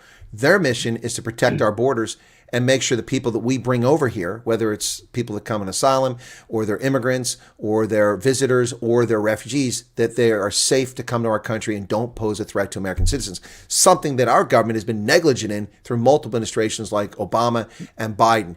Terrible, terrible stuff. But that's their primary mission. They're supposed to protect America. And that getting you over here is a secondary or tertiary mission. Doesn't mean they don't put any effort into it, but that's just the second level. Ali Kid said, I had a spousal visa to the USA. My ex-husband stopped me going the day I got my visa. I'm wondering if that will affect my case. It should have no impact on your case whatsoever. You just need to explain what happened, because they'll probably ask, you had a spousal visa. Why didn't you come to America then? Well, my ex-husband was a douchebag. Just explain what happened, and that should do the trick. I mean, as long as you're honest. The most important thing here is, my favorite phrase in South Africa is, if I'm honest. And I always chuckle at that. I mean, what else would you be? Why would you lie? Just be honest. If you're honest, you're going to be okay. If you've committed a crime, go ahead, Chris G. Let me interject real quick because this is actually important. People forget about this. The actual first element to all of this, whether it's refugee or asylee, and you can look at this, you can look at the rejection letters if you happen to get rejected, is credibility, right? Be honest. Even if you have been persecuted, even if you can prove it's because of your race, even if you can, you meet all these elements, if they think you're lying about anything, they can reject your application if they don't find you credible. So they might find your story credible, but they go, well, wait a minute, we asked you about A and you told us no. They'll give you a chance to explain yourself, but if they deem you not to be credible, that is a determining factor in being rejected. So no matter how embarrassing it might be or issues that you don't think are relevant, you need to make sure to disclose all of this and be 100% honest. Because like Colonel said, why would you be anything else? Exactly. We don't want liars and cheats. That's what Mel and Pete are discovering the hard way. Those turds. Professor G, if you have an adult son with severe learning disability, can't function on his own, what documentation is needed for the asylum process? Interesting question. Obviously, you're going to have custodial rights over the person, right, Professor G? You have to be there. Are they making a distinction? They said asylum process? They said asylum. She said asylum, and she's a refugee, so I think she's asking for someone else. In both situations, if you had a child who's developmentally disabled, then that 21-year-old bar doesn't apply to. Well, it's like a parent with dementia or Alzheimer's that you're their guardian. If you're their legal guardian, that's whatever paperwork for leading guardianship. That's what you need, right? Yeah. Okay. That's it. Hey, you have to prove it. I mean, basics of it. You have to prove that you are the legal guardian of this child. You might need medical records to prove that as well. However, normally just some kind of power of attorney or affidavit saying that I am the legal custodian of this, my 24-year-old developmentally disabled son or daughter is enough to meet that bar. Now, if any of your children happen to be ANC caters, that's not going to work. That standard won't work. I'm just saying. So Karen has addressed something about passport. And let me address this because I know a case of Germany. So, for instance, she talks about UK passport. She says, I'm not eligible for a UK passport as they claim on maternal side. UK have a test case for maternal line for those born 61 to 83, but last I heard they want to change that claim to 62 to 83. She was born December 61. So I also know of a situation where the German government changed the law in 1961 or 62. And those children born to U.S. military kids or military parents in Germany with a German parent, the mother almost always, they were denied German citizenship. That changed under Schroeder in the late 1990s. But for that 30-year period, all those kids who should have had dual nationality. Again, I don't believe in dual nationality, but they should have had it like the people before them, the people after them. They were denied. And I know people who spent tens of thousands of dollars applying for German citizenship to get German citizenship for this system back in the day, back in the 80s. So, yeah, in that case, if you're one of those people from the UK or from Germany, and they're asking you to prove that you're not a dual nationalist, say, well, I can't be. German law says I can't be. UK law says I can't be. They denied me dual citizenship. So just because the country now allows it, they didn't allow it during my period when I was born. So I'm not a citizen. And if you've not taken affirmative action to express your citizenship in another country, then people can't claim you're a national. I mean, if you were born in Rhodesia and your parents moved to South Africa at the age of 2, you should be a South African citizen at this stage. And if you've never done anything in Zimbabwe or to ever claim that citizenship, then you've never taken affirmative action, then you're not a citizen. I mean, that generally speaking, that's pretty accurate, I would say. Yeah, the standard isn't whether or not another country offers some kind of relief and you could have gone there. The standard is I'm a citizen and that is an option. That is an alternative. Same thing with asylum. With asylum, if you have traveled through other countries and you did not file an asylum claim in those countries, that's actually a bar to an asylum claim here. You could still argue for withholding of removal, but if you've traveled through 4 or 5, 6 different countries, the first thing DHS is going to ask is, well, why didn't you apply for asylum in those countries? Because again, none of this is an immigration process. It is a life-saving process. So if your life could have been saved somewhere else, then you should. But if you're in South Africa, the government didn't put the burden on you to go look for citizenship elsewhere, so I wouldn't worry about that. Yeah, and I think that's what has to be reminded to people. That seems to be lost to a lot of people. This is not immigration. It's not a holiday visit. It is not immigration. Because people ask me all the time, when I immigrate to America, well, are you paying thousands of dollars to come here? Did you invest $5 million in America? You're not immigrating. You're not immigrating. You're coming as a refugee, which is the status, and it's a protected status. We are offering, and the word is right there in the term, refuge. We're offering you refuge to safety, succor, to protect you. Henry Van Veen says, 79 says, hi, Colonel, could you please comment on expunged criminal records if it needs to be declared? I think he meant to say, there seems to be conflicting comments. Okay, let me explain something to you. If you have a criminal record and you don't declare it, expunged doesn't mean anything. If you were convicted of a crime, just because it's been expunged doesn't mean the crime didn't occur, okay? You should, in the course of the interview, you should say that in 1987, I was accused of shoplifting, I was convicted, but then the judgment was set aside. You need to tell them, because if they do a criminal record check and they find that, and you didn't tell them, if I was your adjudicator, I would think you're dishonest. Professor G, thoughts? 100%. It's the crime thing is a character issue, right? Correct. It's about your character. When we talk about bars to these refuge programs, asylum refugee status, the term the government uses particularly serious crimes or crimes involving moral turpitude. And those are crimes that reach a certain level. But just because the crime you committed wasn't at that level doesn't mean you don't disclose it. Or just because it was expunged doesn't mean you don't disclose it, because they're still going to look at your overall character. Well, you did. You were involved in crime 20, 30 years ago. That doesn't mean they're going to reject you. One of the things they're looking for, as I said, is your credibility and your honesty. We all make mistakes. We all do dumb things. You know, we all hopefully age and get better with time. But if something was expunged and you don't disclose it, like the colonel said, if they find it, they're going to think you're not credible. And if they find one reason to find you not credible, then your entire story falls apart. And you as a refugee, the standard still says articulate. You still have to explain, and they have to believe you. If they don't believe you, then it's a character flaw, and the United States doesn't want you. Well, as I've told many people, I hold a top secret clearance, and on every form that I've ever done, I've had to disclose that in 1987, after I came back from Germany, driving 135 miles an hour the whole time on the Autobahn, I got a speeding ticket for driving 6 miles an hour over the speed limit going to work in Southern Ohio. I have to disclose that. All right? I mean, that's an honesty issue. You know, you have to let people know about these things, okay? Now, that's not to tell people that, you know, you were 15 and you stole a Snickers bar or a Kit Kat from the Pick and Pay and you didn't get caught. Okay, let's calm down here. If you got charged with a crime, you know, that's what we're talking about. Neff says 6 weeks in the U.S. and we haven't received our EAD yet. Well, that's a little concerning. Your thoughts, Professor and Colonel? Resettlement agency just say they haven't received it. Well, okay, let me address this in a couple of respects and I'll let him address it. So, number one, when you come in the country and you go through immigration, they say pending approval because USCIS has to process you in the computer system back at headquarters in DC after you arrive to prove that you've arrived. And then they issue your I-94 that says approved. All right. And so then they can issue your EAD based on that. So that's the first thing. Now, in your passport, some of you got that stamp and it says authorized to work right there.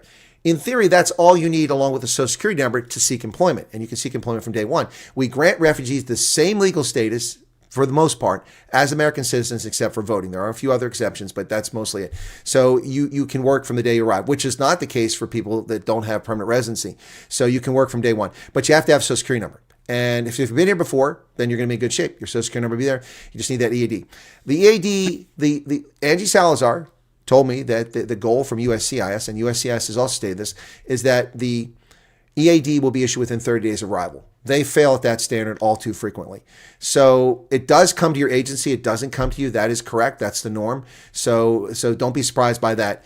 And it's up to your agency to press them for it. We've raised this issue. I've raised the issue with ORR, but it's not their responsibility. They've just relayed it to USCIS. But I don't have an insight there. So hopefully they can fix this.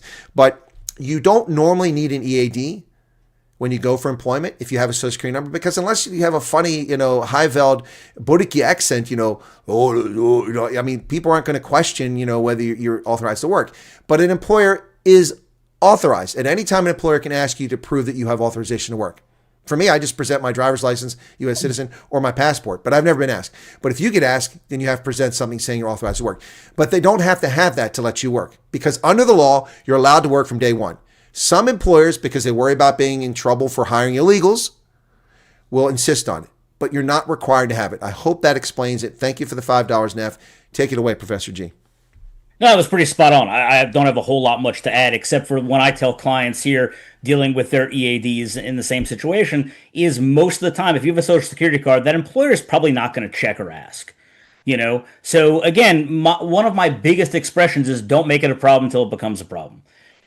And the crappy thing is with these EADs and USCIS, you are seeing a backlog, you are seeing a delay, and unfortunately there's nothing to do except for maybe pressure your caseworker to continue to pressure USCIS to get it to you. But if you have that stamp in your passport that's authorized to work and you have a social security number, then you really have everything you need to get to work. But again, this kind of goes back to just the very beginning, which I've wanted everyone to understand, because as you know, I'm a stickler for the law and definitions and terminology. My biggest fear is people returning, because people returning will always be the factor used to undermine this program or any program like it. Be prepared for the worst crap to happen when you get here. It's better to have it, not need it, than need it, not have, whatever the expression is, to prepare for any possible situation where it might not be the best possible outcome. So you may have to wait. The EAD may be delayed. You may not get a response. These situations do happen. It'll be solved. It'll be fixed. You will be able to work, but just be prepared for situations like this, unfortunately. Andreas gave a $70 super chat saying, thank you, Colonel Professor G. Thank you for helping us. Well, I think it's both. It's our distinct pleasure to help you. Next up on this, let me slip down here. We've got a few more before we get ready to wrap up here. Arno Victus gave 35 and said, I was accused of vehicle manslaughter, but was found innocent due to me not causing the accident. Told them in my interview. That's very good that you did it, Arno. I can't disclose why that's important, but there'll be some news coming out probably in the next few weeks about a situation and I could just leave it vague at that because I really don't want to jeopardize the situation. But yeah, that's important because South African authorities have a way of playing funny with things like that. But it's good for you to disclose that you were accused of vehicular manslaughter. So let me give you just one more. So if you're a British overseas citizen, but also South African, are you still eligible? Technically, snippets, no, you're not. If you have British citizen, a British passport, you have a safe haven, you should go to the UK, technically. But we've explained some circumstances where that might not be the case. Vodka Model Professor G, if you work for yourself, can you start working immediately before the AD is issued? Yeah, I mean, you can start a business. Look at Lehani Oosthuizen just started her own online T-shirt and hat shop, and she's already making money. But you will have to pay the taxes once your Social Security number is sorted out. But you pay estimated taxes 4 times a year anyway, so that's not an issue. But you can start working for yourself the moment you arrive. You want to start providing services, perfect. Unless You can't just go around and start, working on people's teeth. You have to be licensed to be a dentist, okay? So I mean, you got to make sure that you're doing something that you don't have to have a licensing for, okay? Because you're going to need a social security number to get a license in almost anything you do, whether it's a beautician, cosmology, or a dentist or a dental technician. But if you're doing something like start your own yard cleaning business, you can do that. You can start it as an independent contractor. You don't even have to have a business license. I'm an independent contractor. The stuff I do for consulting and all the other stuff, I get 1099s that say I'm a contractor, and I have to pay Social Security and Medicare tax on top of that. So I pay 18% of my damn money goes for that crap. But anyway, so because I pay my employer's half, which is me, and I pay the employee's half. You'll have to do the same. But you can start a business the moment you get here. There's no reason you can't do that. That's up to you. And you don't even have to do a formal business. Like I said, you can just be a contractor, right? Yeah. What this all boils down to, and this is going to sound kind of funny, is taxes. Yeah. My ex-wife is a revenue agent, so horrible person. But I will tell you the number one thing that you just have to be concerned with working is making sure you're paying your appropriate taxes. You can start a business for yourself, like Colonel Wyatt said. You can start a lawn business. You can cut people's grass. You can do all of that.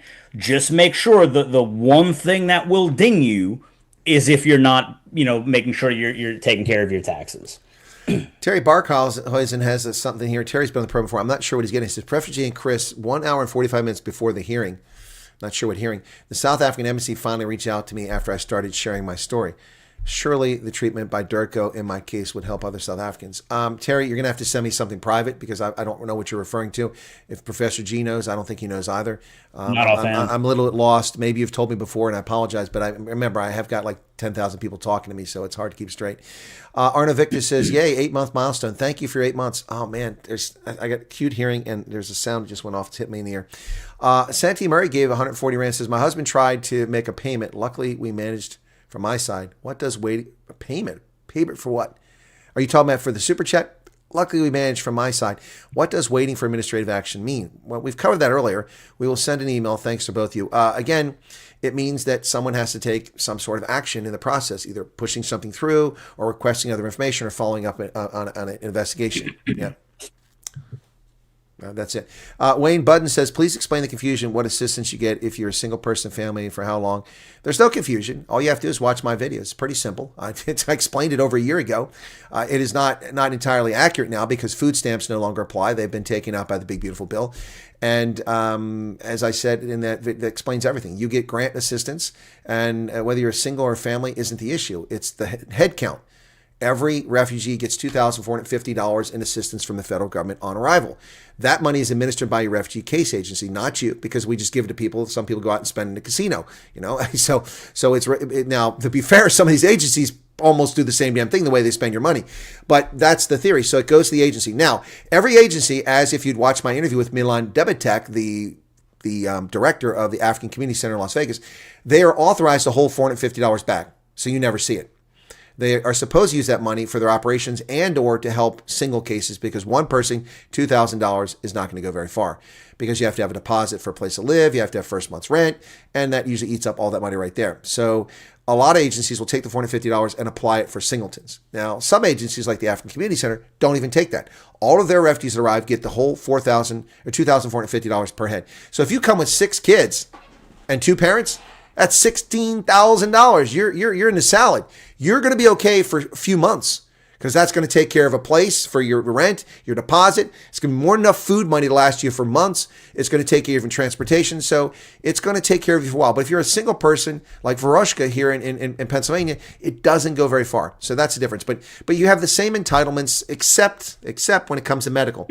Now, I don't know the current state of this because it's changed, but until last year, the big beautiful bill, refugees who were singletons got refugee medical assistance. It was a fund that was paid for, and it took care of them. It's like insurance for a period of time. Family units got Medicaid. Now, that's all changing. I don't know the current status. Anything you want to jump in on there? No, that was perfect. It's funny because I've never seen $16,000. So, yeah, that'll get some traction, But I think I've said so many times or in so many emails where I've pointed people to your playlists.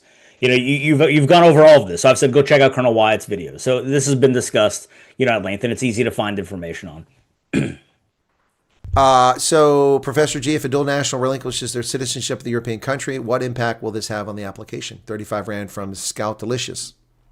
It's actually a good question. I've never heard anyone do it before. I don't know. I couldn't give you an answer on that one. I would say be careful, because there's a chance that they could say, "Well, you had that option." And that's why I try and look at all of this as a legal analysis of it. Like my point of returning. Well, if you return to a place you fear persecution, you don't fear persecution. Same way as that if you had an option to flee to the United Kingdom or flee to Germany, and that option was there. Remember, the legal definition is you'd be willing to go anywhere, even if they didn't offer you relief because you're being persecuted. If I was a USCIS refugee officer or an asylum officer, I'd look at that and say, well, why didn't you go?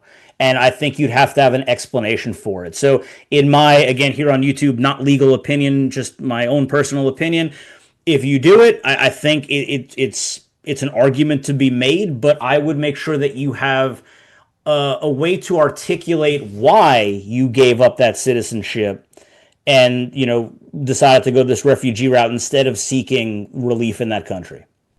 So I on YouTubian gave 14 Rand says, what are the best ways to move our Rand to dollar? I was going to make a video about financial stuff, but the person that was going to come out here for the interview was attacked by that retard that gay guy who was in love with me. And so he threatened his business. So he didn't do the interview and hurt a lot of people. So I promised to do it. But then I came under attack by people who just want to nitpick every single thing and then steal my content and then edit it and lie about what I said. So there's no value in me making a video about financial stuff. You're going to have to figure that out on your own. What I can tell you is this, is that a lot of viewers have said that the easiest way for them to transfer money at the least expense from South Africa to a U.S. bank account is with a Capitec account. Capitec charge the least amount of money to transfer. There are other ways you could do XE, but you have to have an account set up over here. So there are lots of ways to do it, but Capitec is a good option as far as I know. Francois Ferreira says, 99 Rand. Thank you for that, Francois. My two favorite people. Well, thanks. I think we both really appreciate that. Thank you. Yeah, it's very kind of you. Wildberry's been a member for 3 months. Travel for work outside South Africa while waiting allowed. My answer to that would be yes. I mean, one of the reasons you have to travel outside South Africa is because you're being persecuted. You can't work in South Africa. See, this is, I think, an important distinction because you have to be living resident in South Africa in order to apply for the program. That's clear. That's what it says since last year. But if you have to go abroad temporarily, not establishing residence, temporarily working abroad because you can't work at home, well, to me, as an immigration, as a USCIS or an adjudicator, I would say the reason you went to take the job in Dubai for 3 months is because you were being persecuted. But you got to go back to South Africa to leave because we're not taking you from Dubai. Does that track with you? It does, and that's what makes this program unique. Because as I've said from the beginning, that would have been a disqualifier in any other asylum program or refugee program. Because if you fled, if you got out, they would expect you to remain out. But it seems like USCIS has taken your position on this and made that an exception. So as far as I'm concerned at this point, if you did leave to go find work, I think as long as you were able to articulate that, hey, I had no other option. It's that or starve. So I think that's reasonable at this point. Well, I'm not going to take credit, but there does seem to be an interesting correlation between me calling things a proof of concept program and me making statements like that, and then those things actually coming true. Either I'm the current version of Senior von Redsburg, or I'm a pretty good analyst, or the State Department's just following my lead. I'm not sure which it is, but it just could be coincidence. But it tends to work out that way quite a bit. Flash Gordon says, Flash Gordon, I love it. How many months do you get financial assistance for rent? You don't get financial assistance for months. See, that's a misnomer. You got these case officers are retards, so many of them. There are some good ones out there, but there's some real retards out there. What they're trying to do is give you an expectation of how long your assistance will last. They say it's 1 month and it's 3 months. Well, here's the problem with that. I can't give you an answer, Flash Gordon, because it's not the same. Every state is different. New York State has a matching grant program, so that $2,000, they're going to give you $2,000 per head, if I'm correct, for each refugee. So if you got a couple, that's $4,000 extra dollars. Woohoo! There you go. But if you don't apply within 30 days, you don't get it. You don't get it. Other states have matching grants. Some states don't have matching grants. Then there's also TANF, temporary assistance for needy families. Then there's this, then there's that. So the problem also is that you have refugee agencies that have big donors that give them a lot of money to support these programs, and they use those funds to help families. Okay? And here's something you need to know too. These refugee agencies that tell you they're done with you after a month, they're full of crap. They're full of crap. Because when they accept your case, it goes on their books. And for 5 years, they can milk the funding that gets attached to that for providing you assistance. For 5 years. So when they tell you they're done with you after 3 months, all your money is gone, Your grant money may be gone, but their obligation to assist you as a refugee, like to help you with your green card application, they're required to do that. To help you with job seeking, they're required to do that. To help you find housing, they're required to do that. Cultural, all those things, they're getting paid. In 2024, the U.S. government spent $8.9 billion paying refugee agencies to relocate roughly 100,000 people here. We also spent $2.9 billion in direct assistance to refugees. That's $12 billion. So I realize the gravy train is over, and that's one reason why these people are so bum hurt and are acting like turds in many cases with their bigotry and their racism against South Africans. But the reality is this: if they accept your case, they must provide service. Now, they're not going to give you $5,000 to pay for rent 6 months after you get there. That ain't going to happen.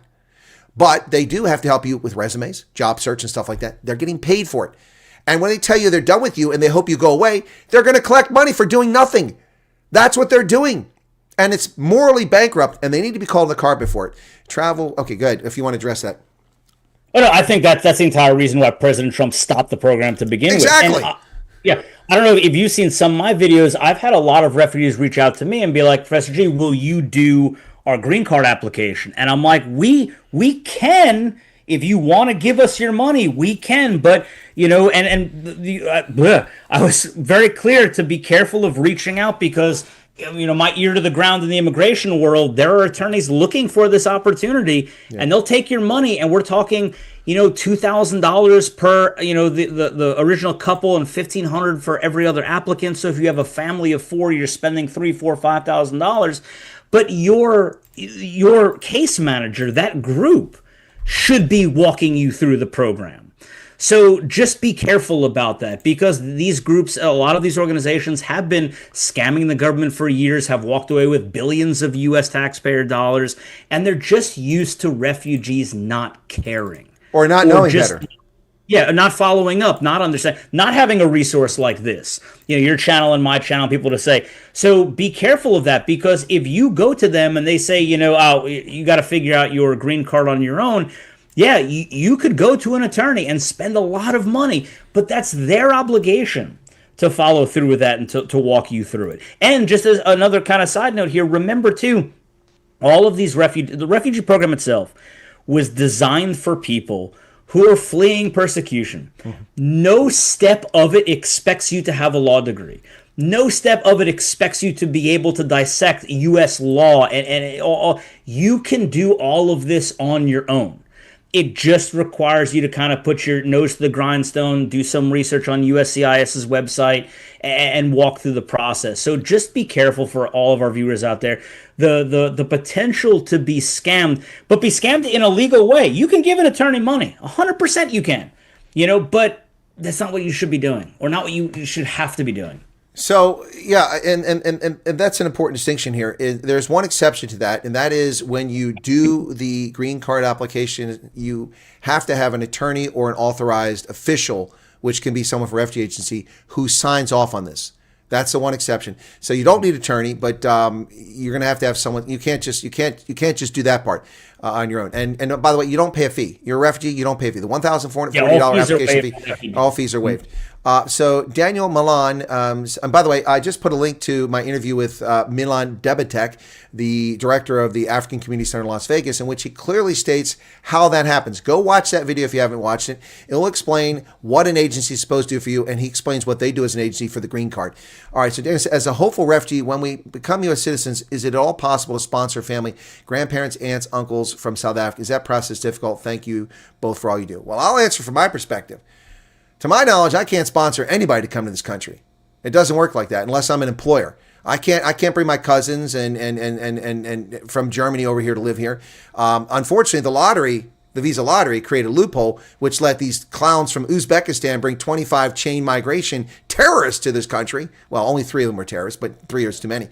So my answer on that is I don't think you can sponsor anybody to come over here as a citizen. I may be wrong on that, Professor G, but that's been my experience. And before you answer, I can tell you that as a diplomatic official carrying U.S. diplomatic passport, working in an embassy, being the number 3 or 4 person in the embassy, I couldn't sponsor anybody for a visa to come to America unless it was for a professional program that was approved by Congress.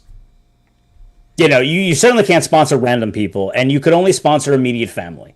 So you're talking about your spouse or your child under 20 years old or over, but unmarried and under a certain age. it's immediate family only. So They're you're not going to grandparents. Not going to happen. You're not bringing your grandparents. No. You're bringing your children if they're underage or your spouse. That's about it. Yeah. Francois Ferrer says, once again, my two favorite people. Hey, can you go about 15 or 17 more minutes? This is our first. We won't do it this long next time, but can you go 15 more minutes? I can go till about 2:00 my time. That's what I'm getting at. So we'll go back till the top of the hour. This one will be longer than normal ones because so many people tuned in. We've had about 7,000 people rock up for the stream so far for the live stream. We've been over 1,000 for most of the stream. So there's a lot of interest in this. So we'll go a little bit longer here. Francois Ferrer says, my two favorite people. And then Becoming Dragon says, $20 super chat. Well, thank you for that, man. Those are in dollars. Wow. That'll buy me almost a hamburger at McDonald's. You got to pay taxes on that. Oh, I pay a lot of tax on that. Because I'm in the middle of nowhere, I've been told I have to pay out of pocket or use medical insurance. There is no in-network contracted medical facility near me. Being dumped into debt so soon is frightening. I think what you're trying to tell me, Becoming Dragon, is that you're in a remote location and they're telling you you can't get medical assistance. But I don't have all the information to answer your questions because I don't know if you're a single person or a family of 5 and if you were put on Medicaid or you were put in refugee medical assistance. So it's kind of hard to answer that question. What do you say, Professor G? Same thing?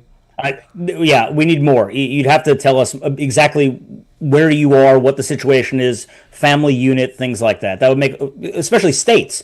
You know, like you kind of brought up before, a lot of these assistance programs are state specific as well. Yeah. So it's important to know a little more information. Well, and it's like, food stamps, STEP is a federal program funded by the Department of Agriculture, but executed by the states and territories. Yeah. So, and that's why some people are magically getting food stamps, even though it's illegal now. I have refugees telling me they're getting SNAP benefits. You're not allowed to have SNAP benefits since 1 October of 2025. So I've cautioned all of them, be prepared if they come back and say you got to pay it back. They might look the other way. You didn't do anything wrong. Your agency applied for it, and some bureaucrat gave it to you, but legally you're not entitled to it. So, all right. So Heinrich Steinfard, that's an interesting name. So my wife is a British citizen, and I'm lucky I'm the main member, so our case went well. Exactly. See, your wife is a British citizen, but we're not going to break your family up, your immediate family. You qualify. You're suffering persecution. You can come over. So that's exactly right. That just reinforced what we were talking about earlier. Marik's member for 5 months. Thanks for all the info. Thank you for your membership.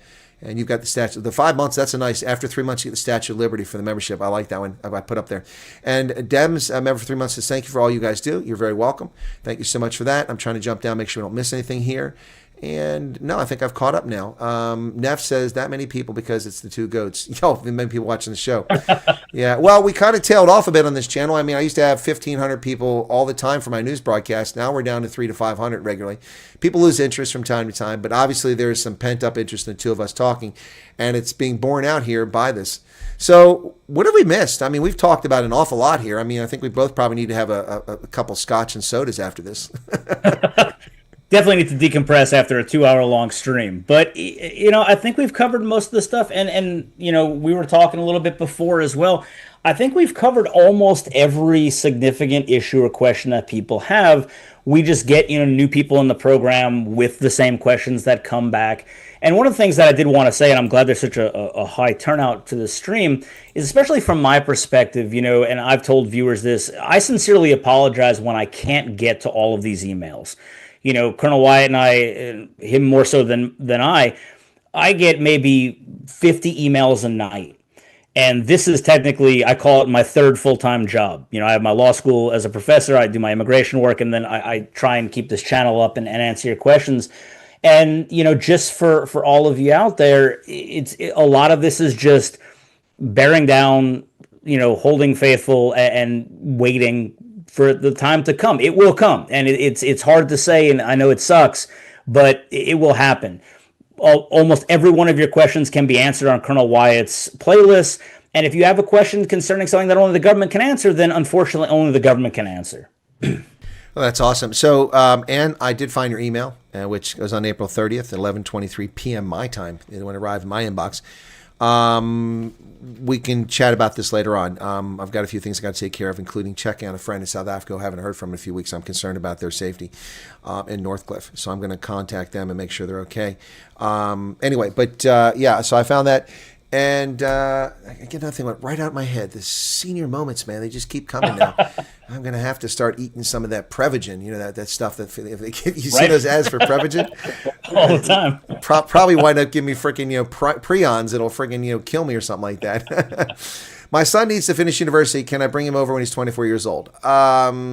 I don't know what you mean by that, finish university. Also, you use the word finish as in describing a Finnish national. There's just one N. Sorry, I'm a grammar Nazi. So if you use the uppercase, it would maybe it's Finnish university. No. maybe it is, but then it should still. Anyway, but can I bring him over as 24? I mean that's if there are exceptions to this. If your adult child lives in your home and they're attending university, that's why the 18 to 21 is usually there. That's why they make allowances for that. But if they're 24 years old, maybe they're a postgrad or something like that, they might. But I would tell you that your 24-year-old needs to apply on their own. That's the standard.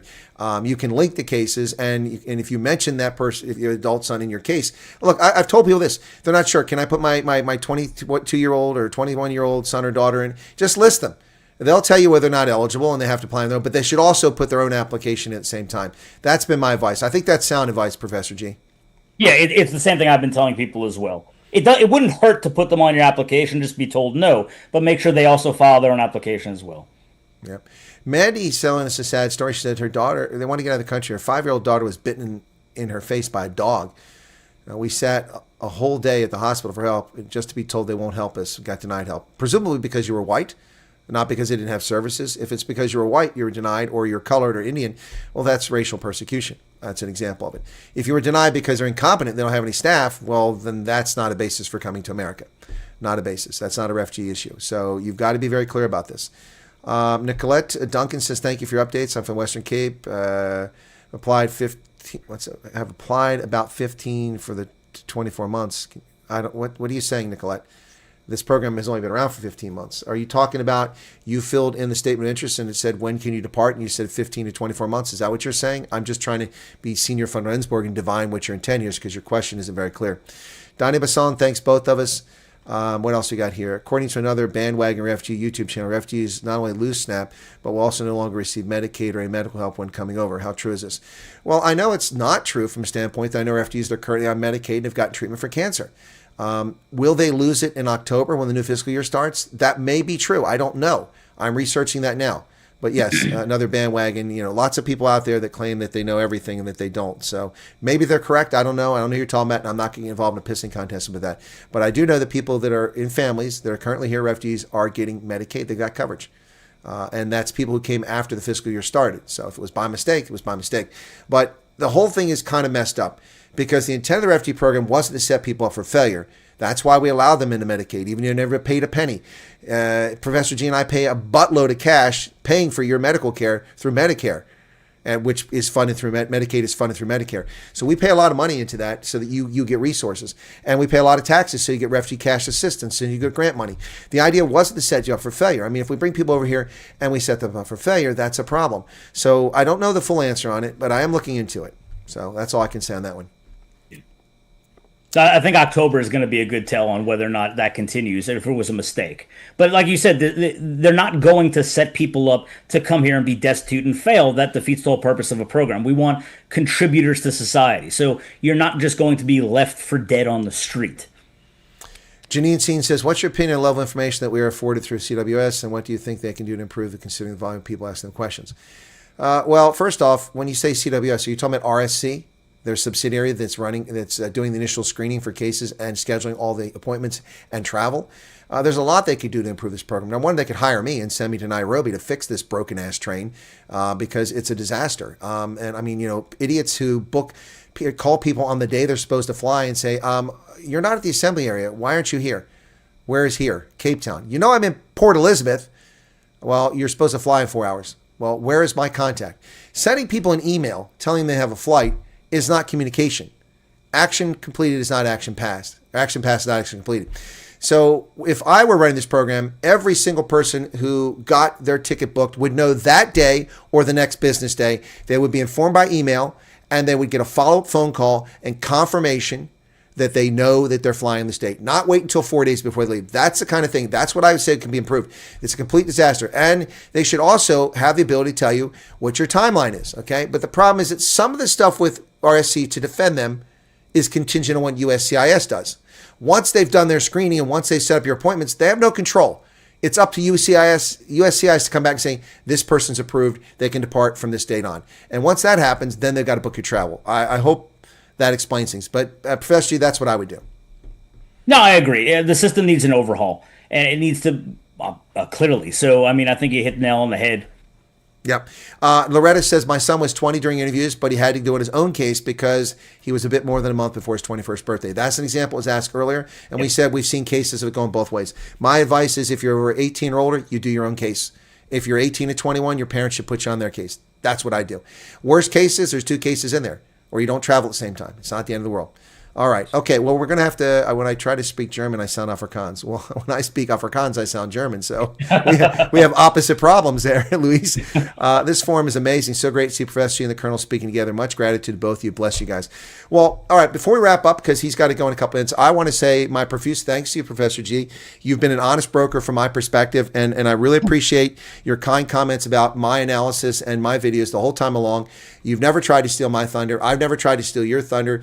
I've never badmouthed you. You never badmouthed me. We've both been professional gentlemen, and I really appreciate that because that's lacking on the internet, and it's lacking in this program. An awful lot of people want to be the top dog, and neither one of us have tried to be that way, although some people seem to claim that we're doing that. So I want to thank you from the bottom of my heart, and I really appreciate what you do. Oh, you're welcome, and the same goes for you as well. Since this whole thing started, I've come to you for direction and advice, and like I tell my viewers, we talk offline all the time on WhatsApp, and we bounce ideas off of each other. And in the end, this is about genuinely helping people.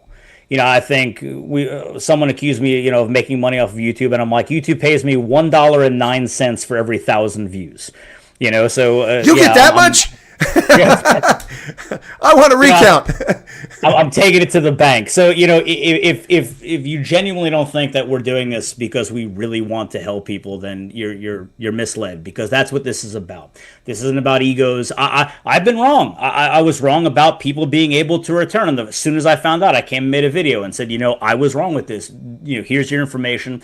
Now do what you think is best with it. So I think what you've done here is amazing, with all the people who watch your lives every day and come to your information, and the patience you have in people who continue to ask things that you've gone over, multiple times is very commendable as well. So I thank you as well, and I appreciate you also helping me through this process and things that I didn't understand with, South African politics and Afrikaners and communities as well in South Africa.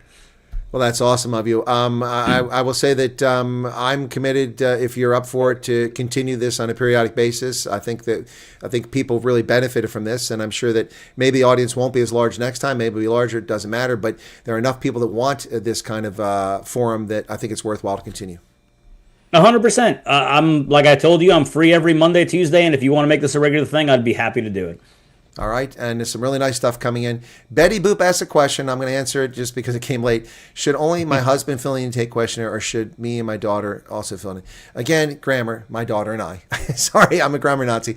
Okay, so the person who's eligible, the most eligible, she that has the best case, most persecution, should be the one that does it. Typically, it's a breadwinner, but it doesn't matter as long as you qualify under what the embassy website tells you in South Africa, an Afrikaner ethnicity or racial minority suffering from past, the whole spiel.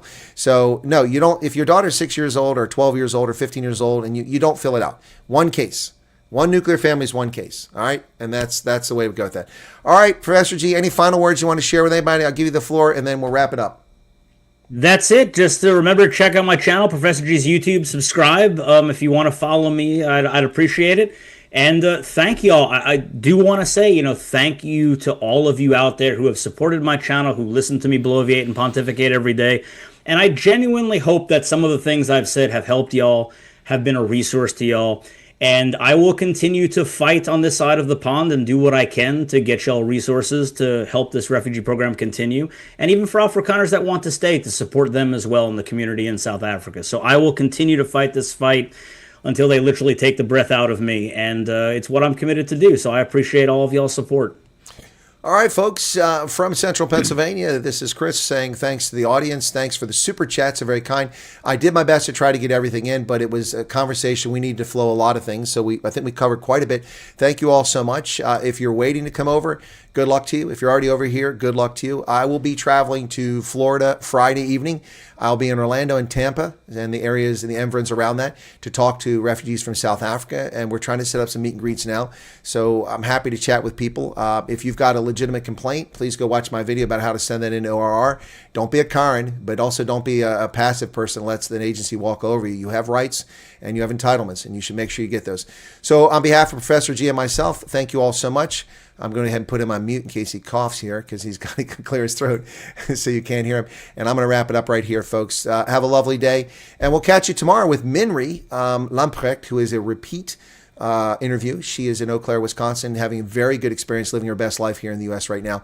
So she's going to be on tomorrow with some big news about how things are going well for her. Thursday, Kali Creel from Africa Reform Beyond. And next week, we have Rob Hersoff. All right, we'll catch you a little bit later. Cheers.